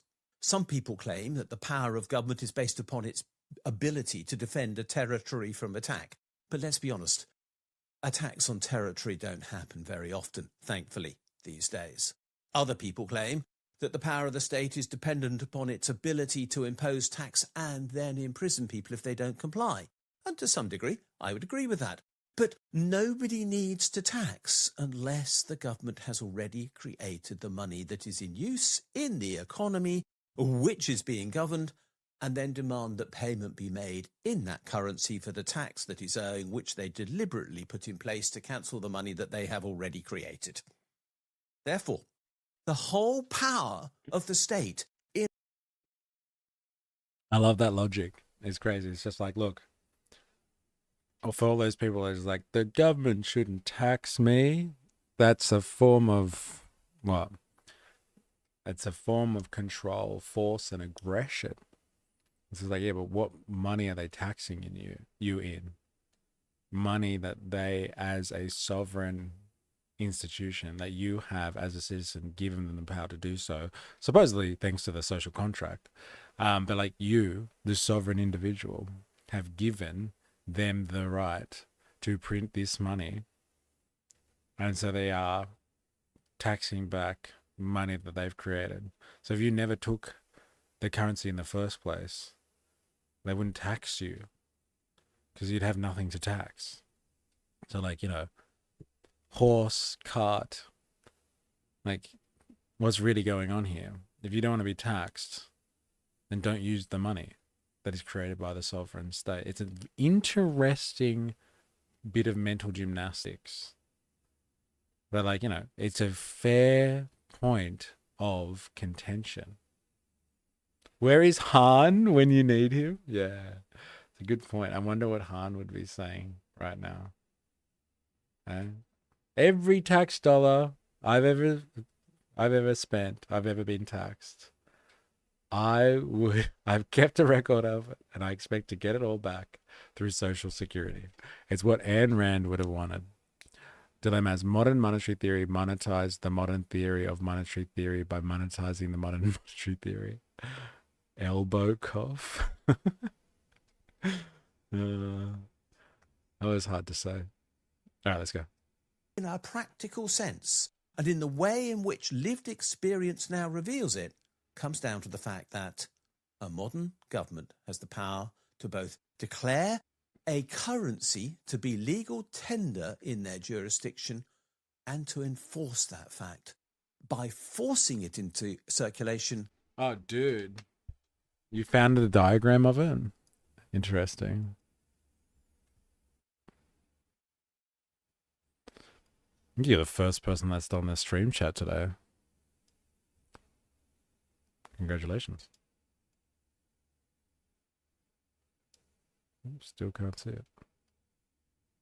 Okay, there we go. Forset. Government spending. Lawmakers fund programs and services. Number 2. Water equals money. Government spending puts new money into the economy. Number 3. Sink stopper equals tax policy. Lawmakers use tax policy to control the amount of money leaving the economy. 4. Drain equals taxes. Taxes drain money from the economy, keeping inflation in check. It's a very interesting and simple concept, isn't it? Fucking massive head fuck though. The government spending lawmakers fund programs and services. They turn the tap on. The water in them is the government spending puts new money into the economy. Sink stopper tax policy. Lawmakers use tax policy control to control the amount of money leaving the economy. And then that goes down the drain. Taxes drain the money and keep inflation in check. It's really interesting stuff. And I do like how this guy explains it, I must admit.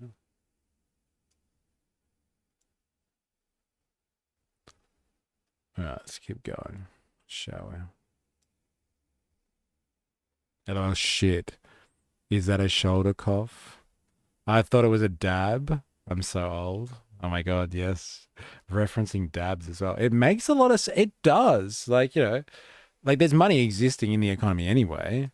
But like, every time the government makes a budget and spends, then more money goes into the economy, and they are responsible for controlling the money supply to meet the demands of the economy, the needs in the economy to allow circulation.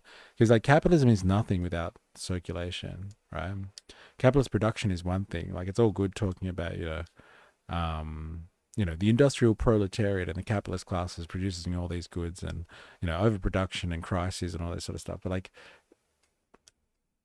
there is a point at which everything is on the market and it's circulating around, and like capitalistic circulation is huge, and like to lubricate capitalistic society enough, like somebody has to control the money supply, and you don't just do that by just dumping money into the economy. You do that by you can do that appropriately by increasing government spending, and then that new money is created, and then so on and so forth, and they control that supply through taxation, constraining the supply and asking for their currency back. Like, we've issued this currency, we want it back now too, please.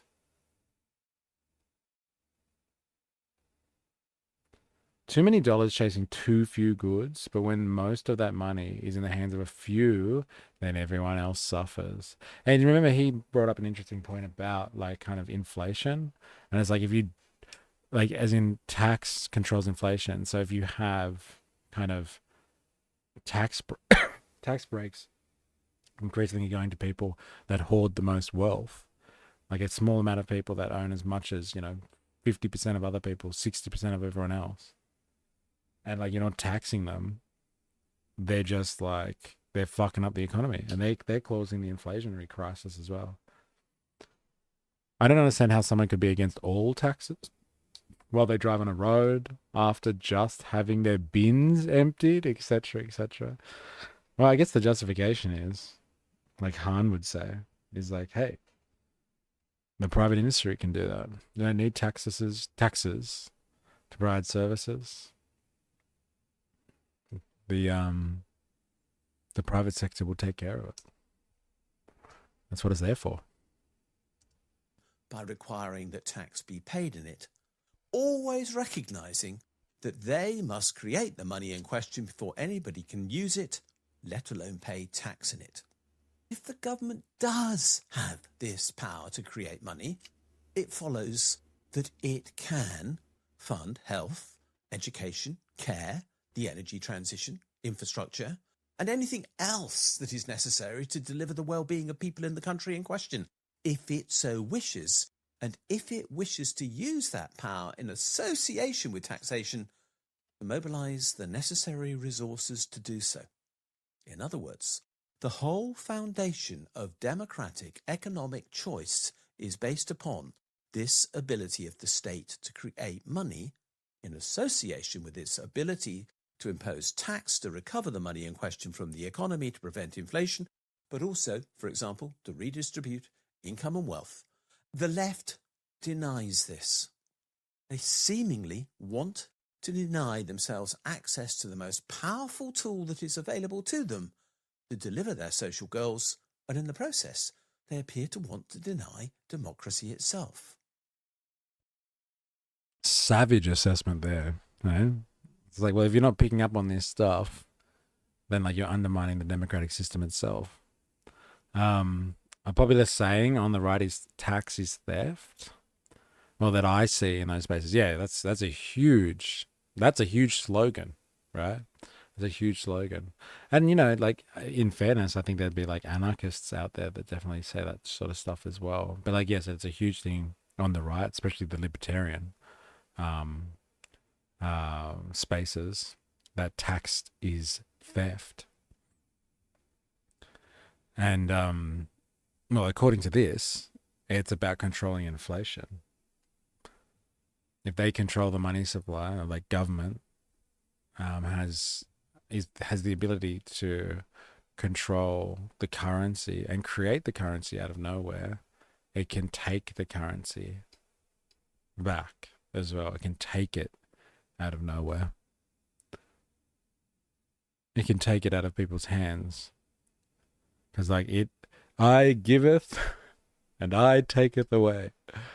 It's an interesting concept. It makes it less about kind of, hey, this is my money, like, kind of thing. Like, which is a very bourgeois kind of idea.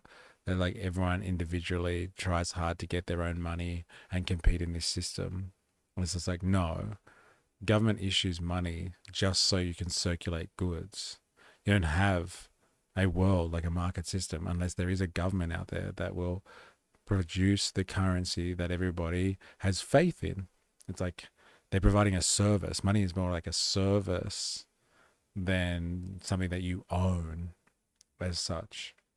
It really is just a method of circulation. Currency is currency. It's not wealth.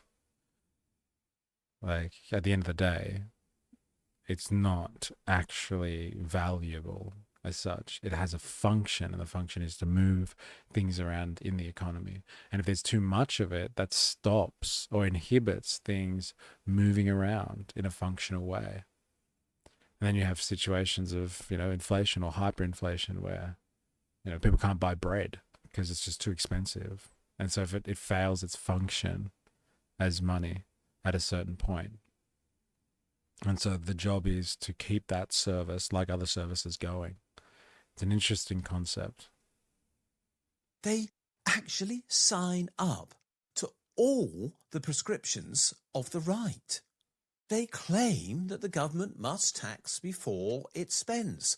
They claim that the government must borrow from the City of London or whatever the equivalent institution is in other countries before they can actually balance their budgets, which they think to be fundamental because they don't understand that money is a government creation and not something that the private sector creates and lends back to the government.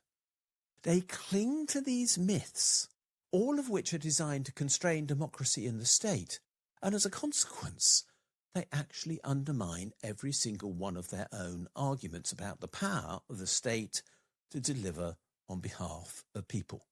So why do they do that? I'd suggest a number of reasons. One is that they have, quite simply, internalized neoliberal thought. Most younger people, and most of the people who I hear talking about these things are younger, have been to universities and studied their subjects like politics, philosophy, and economics, and all of those teach pure neoliberalism these days. In other words, they say a government must live within its means. Markets decide what is possible.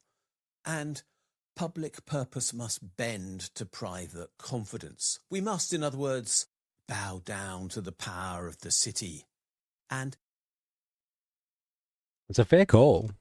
It's a fair call. Why do people think like this? Neoliberal ideology? Yeah, they've been trapped in a neoliberal way of thinking about the world for a long time, and so everybody thinks this is right. Governments shouldn't spend money. We need to do something about the deficit and the debt. And if we just save money, we'll pay it back. Is that really the case? Is the government just a big household with a debt, or is it something else? I don't think the faith in the petrodollar is going to last much longer. Interesting. Well, once the technology in the market is more in tune with a nuclear fusion reactor, it will definitely die out. We must raid Area 51 to release it to the world. Interesting. that is as much the left's worldview now as it is that of the economic right, as far as I can see. After all, what else explains Rachel Reeves and why she spends so much of her time trying to create and comply with fiscal rules that are utterly meaningless and full funding rules which are constraining everything that her government can do totally unnecessarily? But the same issue also exists for the further left. And they, in a sense, are constrained by my second reason for the left constraining themselves with regard to the power to create money, which is they wish to reduce all of politics to class struggle. They say power is all that matters. They reject arguments about money. They reject arguments about technocratic, as they describe them, solutions to problems, because they simply want to undertake class struggle. The irony is that by refusing to understand money, they grant power to finance and take no steps to challenge it. It could not be more absurd than that. There's a third reason. But just remember, for all the revolutionaries that are listening to this right now, reducing everything to class struggle is a problem because it just allows Wall Street to do whatever the fuck it wants. Because, like, you're not playing the game that's in front of you, man. You're believing in a world that's over here. You got to fight finance with, like, you know, in its domain and work within the realms of the political system right here. Oh, they're just going to continue to dominate. Don't worry about the class struggle. Don't worry about that revolutionary shit. Don't worry about overthrowing the system that is causing the problem that we're describing here. We can fix the problem. And this is my division with modern monetary theory. Modern monetary theory is wonderful at fixing the ails of capitalism, humanizing capitalism. But if we have learned anything from capitalism is you can humanize it all the fuck you want.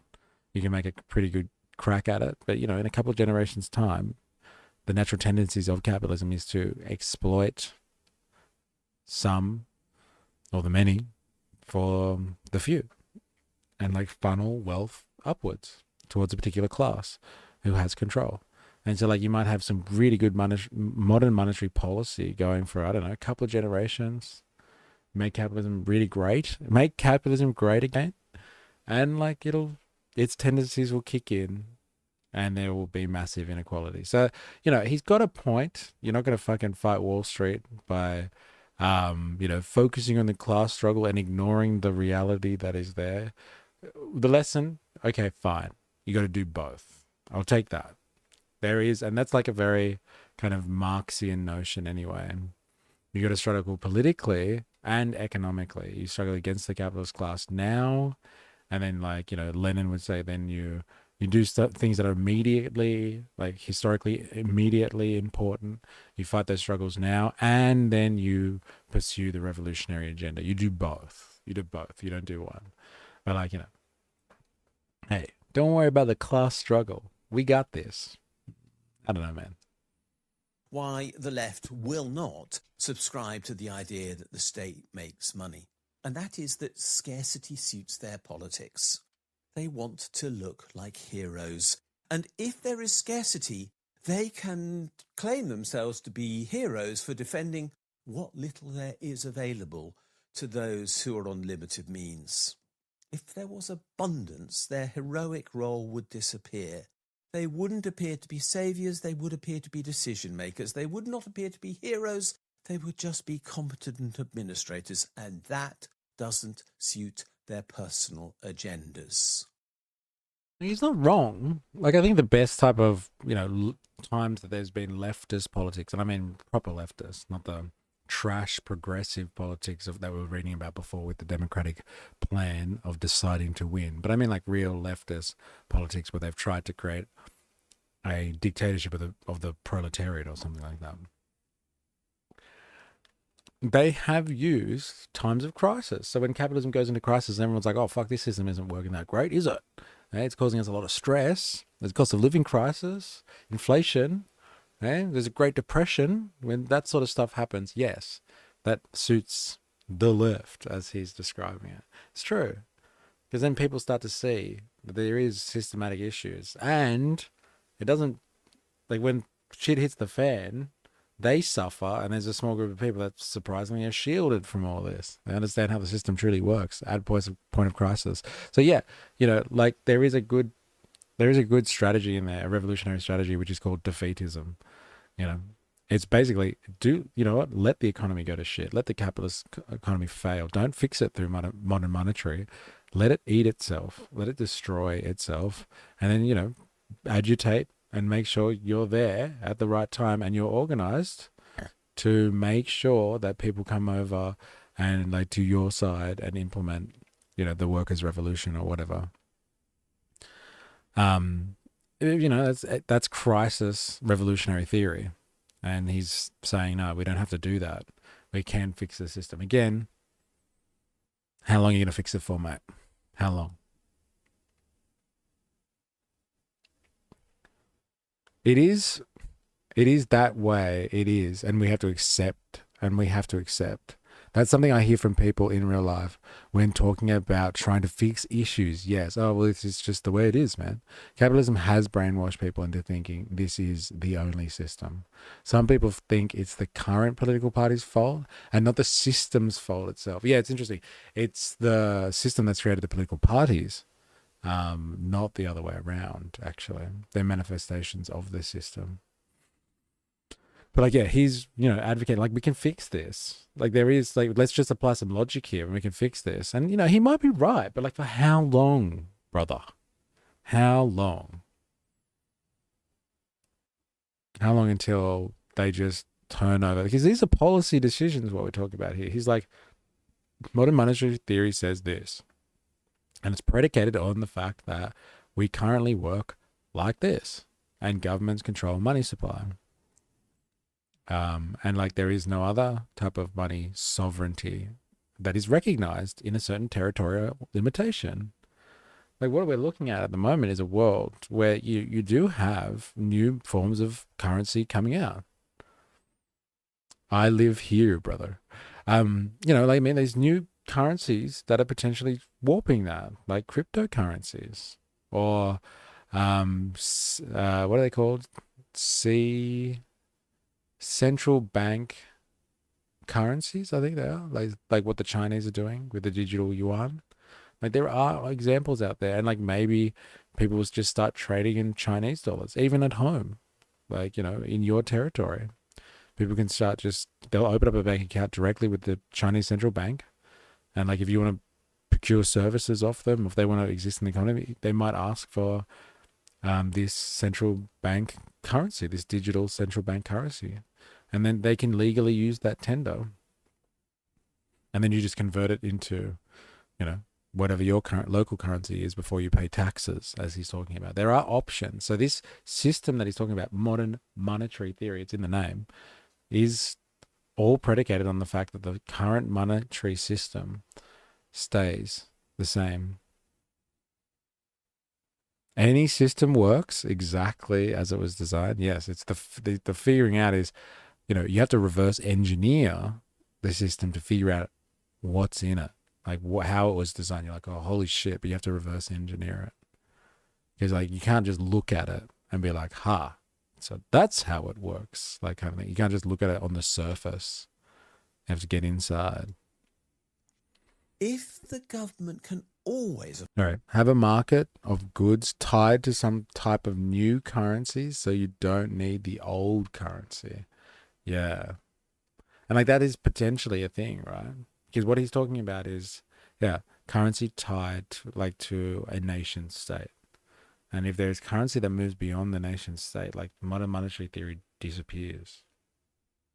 And in like an increasingly digitized world, who knows? Who knows? afford would just be competent administrators, and that doesn't suit their personal agendas. If the government can always afford to meet need, and technically in a government that recognises that it can create money, that is always possible if the right decisions on the allocation of resources to those in need are taken, then they must. Yeah, become a bit closest to that. But like like even that, it's sketchy at best. That's why something like the Chinese central bank currency, the digital version, I heard that China and the EU countries are stockpiling gold. The hypothesis is that the greenback is becoming too volatile to have as the standard. I think, everyone's hedging their bets. That's what I understand. Is people are investing in other people's currencies more as well. Like the US dollar was just safe as houses before. And so you didn't have to worry. Like you had to do most of your trading in it anyway. So you might as well have kept it. And so everybody had it, so it was safe. But like what's happened, I think, as well, is like everyone kind of started clenching hard when this round of the Ukraine war started in 2022, and like everyone was like, "Oh shit!" when they saw what the US and and Europeans did to Russia.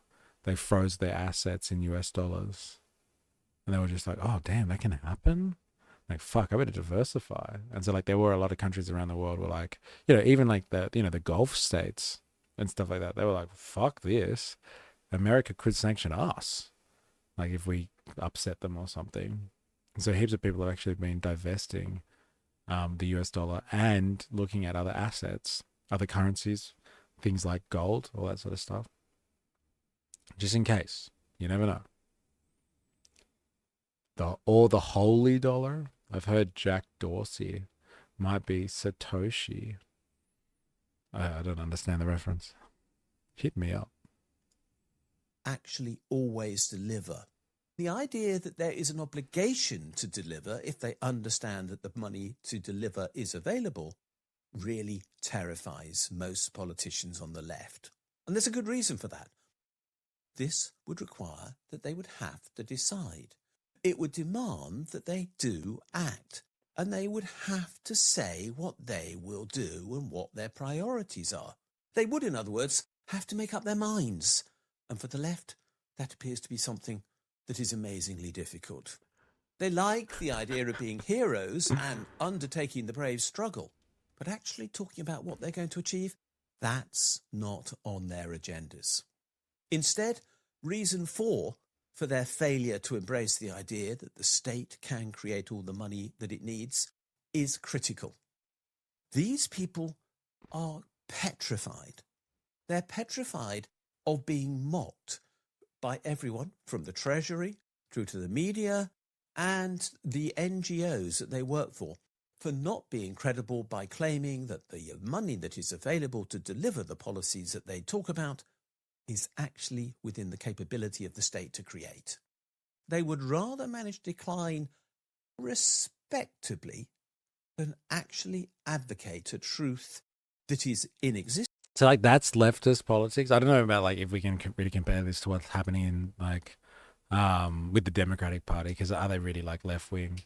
But like Labour parties in like the UK or Australia, like instead of going down the path of modern monetary theory, figuring out how the economy really works and then trying things that will actually fix the economic situation, they're just like, look, neoliberal policy sucks and has gotten us here, but we'll do neoliberalism better than like conservatives and right-wing people. Like they're really hardcore when it comes to neoliberalism, and they really fuck people over with austerity, but we'll do like austerity light. We'll just do less austerity. And so like that's fine, right? Because everybody likes austerity. Yeah, sure. These people, the left, what a tool. Another uninformed old man fighting invisible enemies. Yes. Yeah, fair enough. I do like the theories of like how he explains modern monetary theory. His face just became so much more punchable. The guy who invented Twitter could be the guy who invented Bitcoin. Oh, right. Is that what you guys are talking about?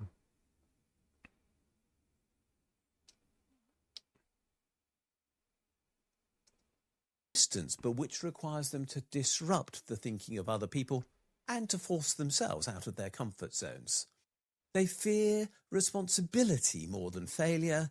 They wish to look credible, and they don't believe that it's credible to claim that the government can create money, even though it does, every day, day in and day out. What all of these reasons reveal is one common thread, and that is fear. The left is frightened of responsibility. It's fearful of using power. It's afraid of being held accountable for real change.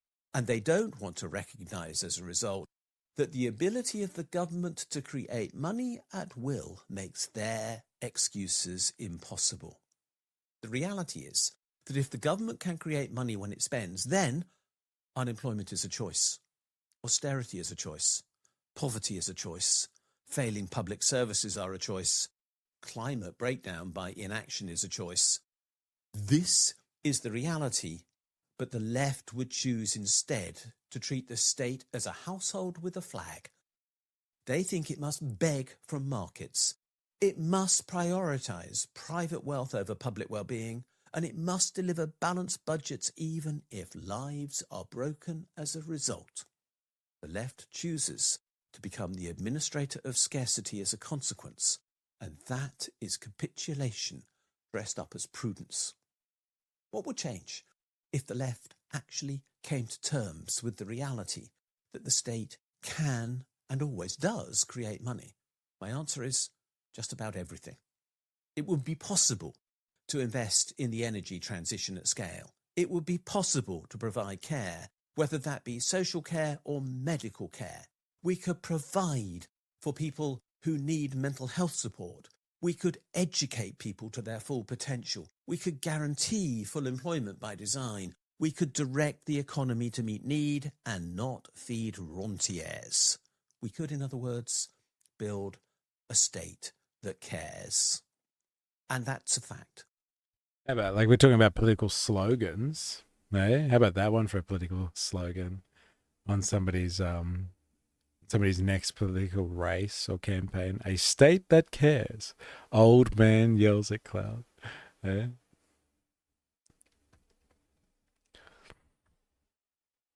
China owns the largest pig farm in America, I believe. I think China has bought all of Australia's peanut farms or something to that effect. Wow. All those profits moving offshore. I love me some nuts in my mouth.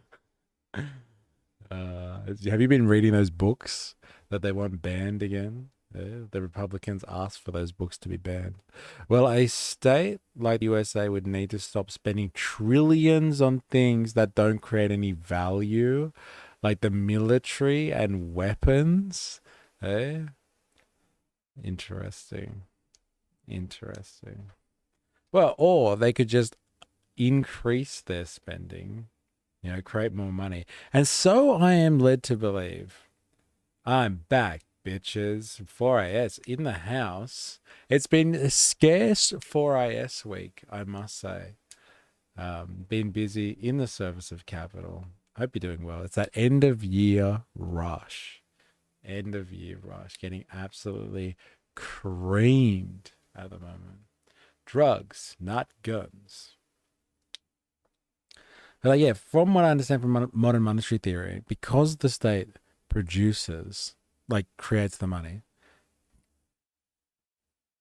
as a sovereign act, it can literally mint the money to pay off the debts that it owes to its own Federal Reserve or its reserve bank or what have you. It can pay its own debts off. It can pay its own debts off. So imagine if the US has what? What's the US debt at the moment? How many trillions of dollars? What is the US debt currently? Over 30 trillion. So according to modern monetary theory and according to the way that he's explained it, you do want some debt because you want reason to tax people and all that sort of stuff. So you don't want to get rid of debt altogether, because debt means when people are buying your government's debt, that's good for private institutions. That's good for pension funds. That's good for insurance companies. That's good for investors. It's good for the private industry. So let's say you cut it in half. The US government could technically mint $15 trillion tomorrow and wipe out half the debt. And then people would be like, oh, I guess it's a little bit nicer than having to think about paying $30 trillion. And then they might be, less scared about government spending, and they might ramp up government spending on other things. So that's so the theory goes. Anyway. 38, give or take, lol. What's a few trillion between friends, eh, Mr. Cheaty? Yeah, that's fucking crazy. Yeah, but anyway, that's a possible solution to all of this, and that's what he's saying. Like, look, we have the tools to do this, but everyone's too scared to do it. Everyone's like, let's not say scared, because like, I think Ninja Nurse was right before saying like, the left is too scared to do this. Like, what's this guy going on about the left? Like, people are too indoctrinated by neoliberalism to want to do that. Everyone's like, but like, you know, we can't just do that, can we? Won't that, affect inflation? Will it? Will it? Inflation's already been a fucking problem. Let's try something, for fuck's sake. Money is not scarce after all. The only thing that is scarce are real resources. Things like people, skills, energy, technology, and materials. They are scarce, and that's why decisions have to be made, and that's what modern monetary theory, or just modern money if you wish to call it that, makes clear. What it makes clear is that decisions have to be made about what money will be spent on and who will be taxed to create the social outcomes that a government wants on behalf of the society that it represents. The role of a government is to steward resources wisely whilst managing inflation, the tool for which is taxation.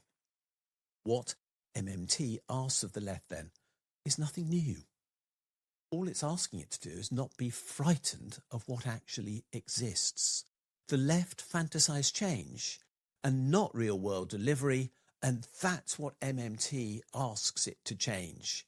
It says the left should simply acknowledge the reality of the world we actually live in, because the tools that we need to constrain capitalism, to keep finance in its box, and to deliver well-being for people all exist. See, there's the point there. And like, look, again, whatever works in your world. But he said like we need to constrain capitalism. Like it's about humanizing capitalism, managing capitalism, and it's fine if you like capitalism. And so like he's got some good theories on how to deal with the current situation, but I would argue that that's not the end goal here. If only we accept the reality. I quote King Kevin Rudd. Every dollar spent in the economy will be worth $3 in time. Increase wages. That's how it works. Remember when they lost track of a couple of trill? Then those darn Saudis flew some planes around America.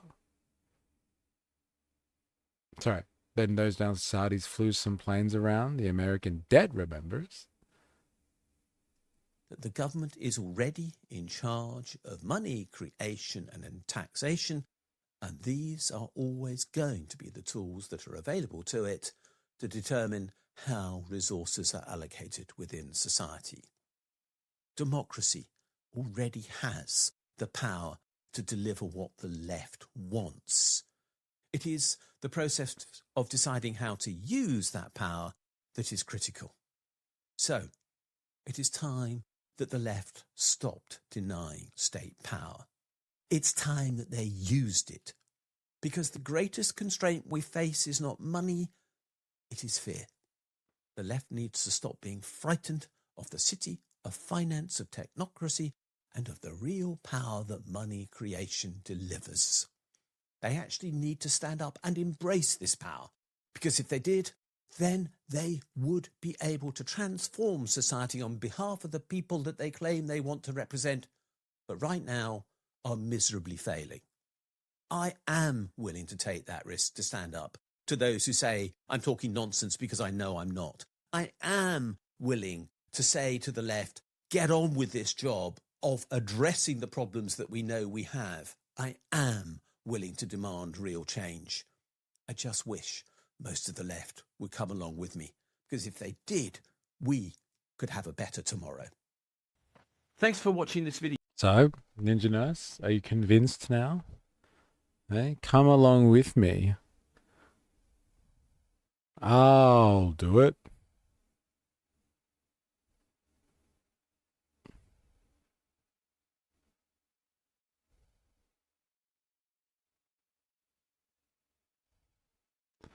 This was the driver to me defecting from Labour to the Green Party. Zach understands MMT. I can't understand why Labour stated that they would build 1 million homes and then sit on their hands. The private sector isn't in a rush to deliver this for them. Why isn't government taking this responsibility? It's the emperor's new clothes. Neoliberal dogma is so widely internalized that those that tell the truth are laughed out of the room. Neoliberal dogma. There it is.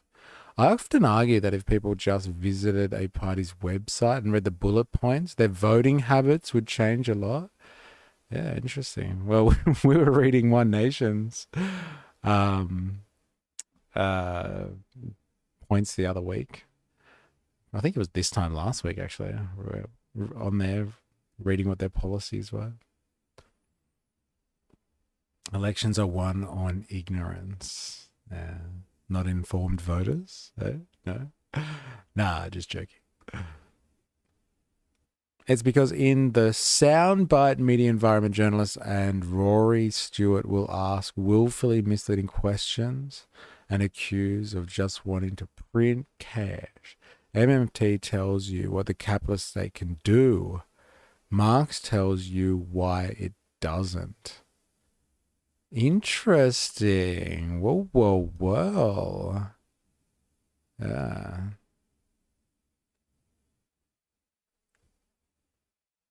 Nice observation. Marx was at his best describing the problems of market systems.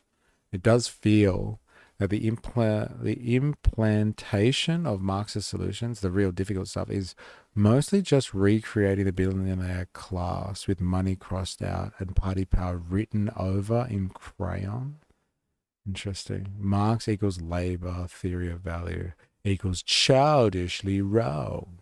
Savage. Brilliant analysis. Marx is cooked and chopped because of your logic and reasoning. Bravo. Wow, this guy's getting owned. At best, MMT tells you what a mixed economy state with a fiat currency can do. Anyone using logic knows the amount of labor needed to produce a product is irrelevant to its market price. This proves Marxists aren't using logic. That's actually Marxist theory, though, isn't it? Anyone using logic knows that the amount of labor needed to produce a product is irrelevant to its market price. That's exactly what Marx talks about. What a dumbass.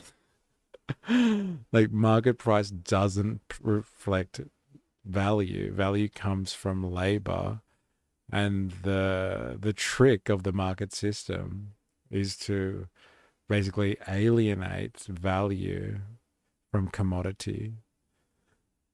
It's fucking crazy. Yeah, I know, right? Wide Hotep equals owning the libs. That's all it is.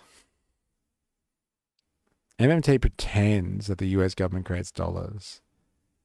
However, they offered no proof of empirical evidence to support this position. Those who've studied this topic agree that only private banks create the money supply. Interesting.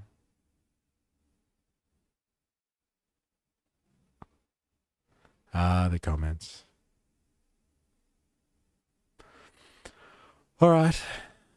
I'm gonna leave it there. But if you've been hanging out for the afters, I do appreciate it.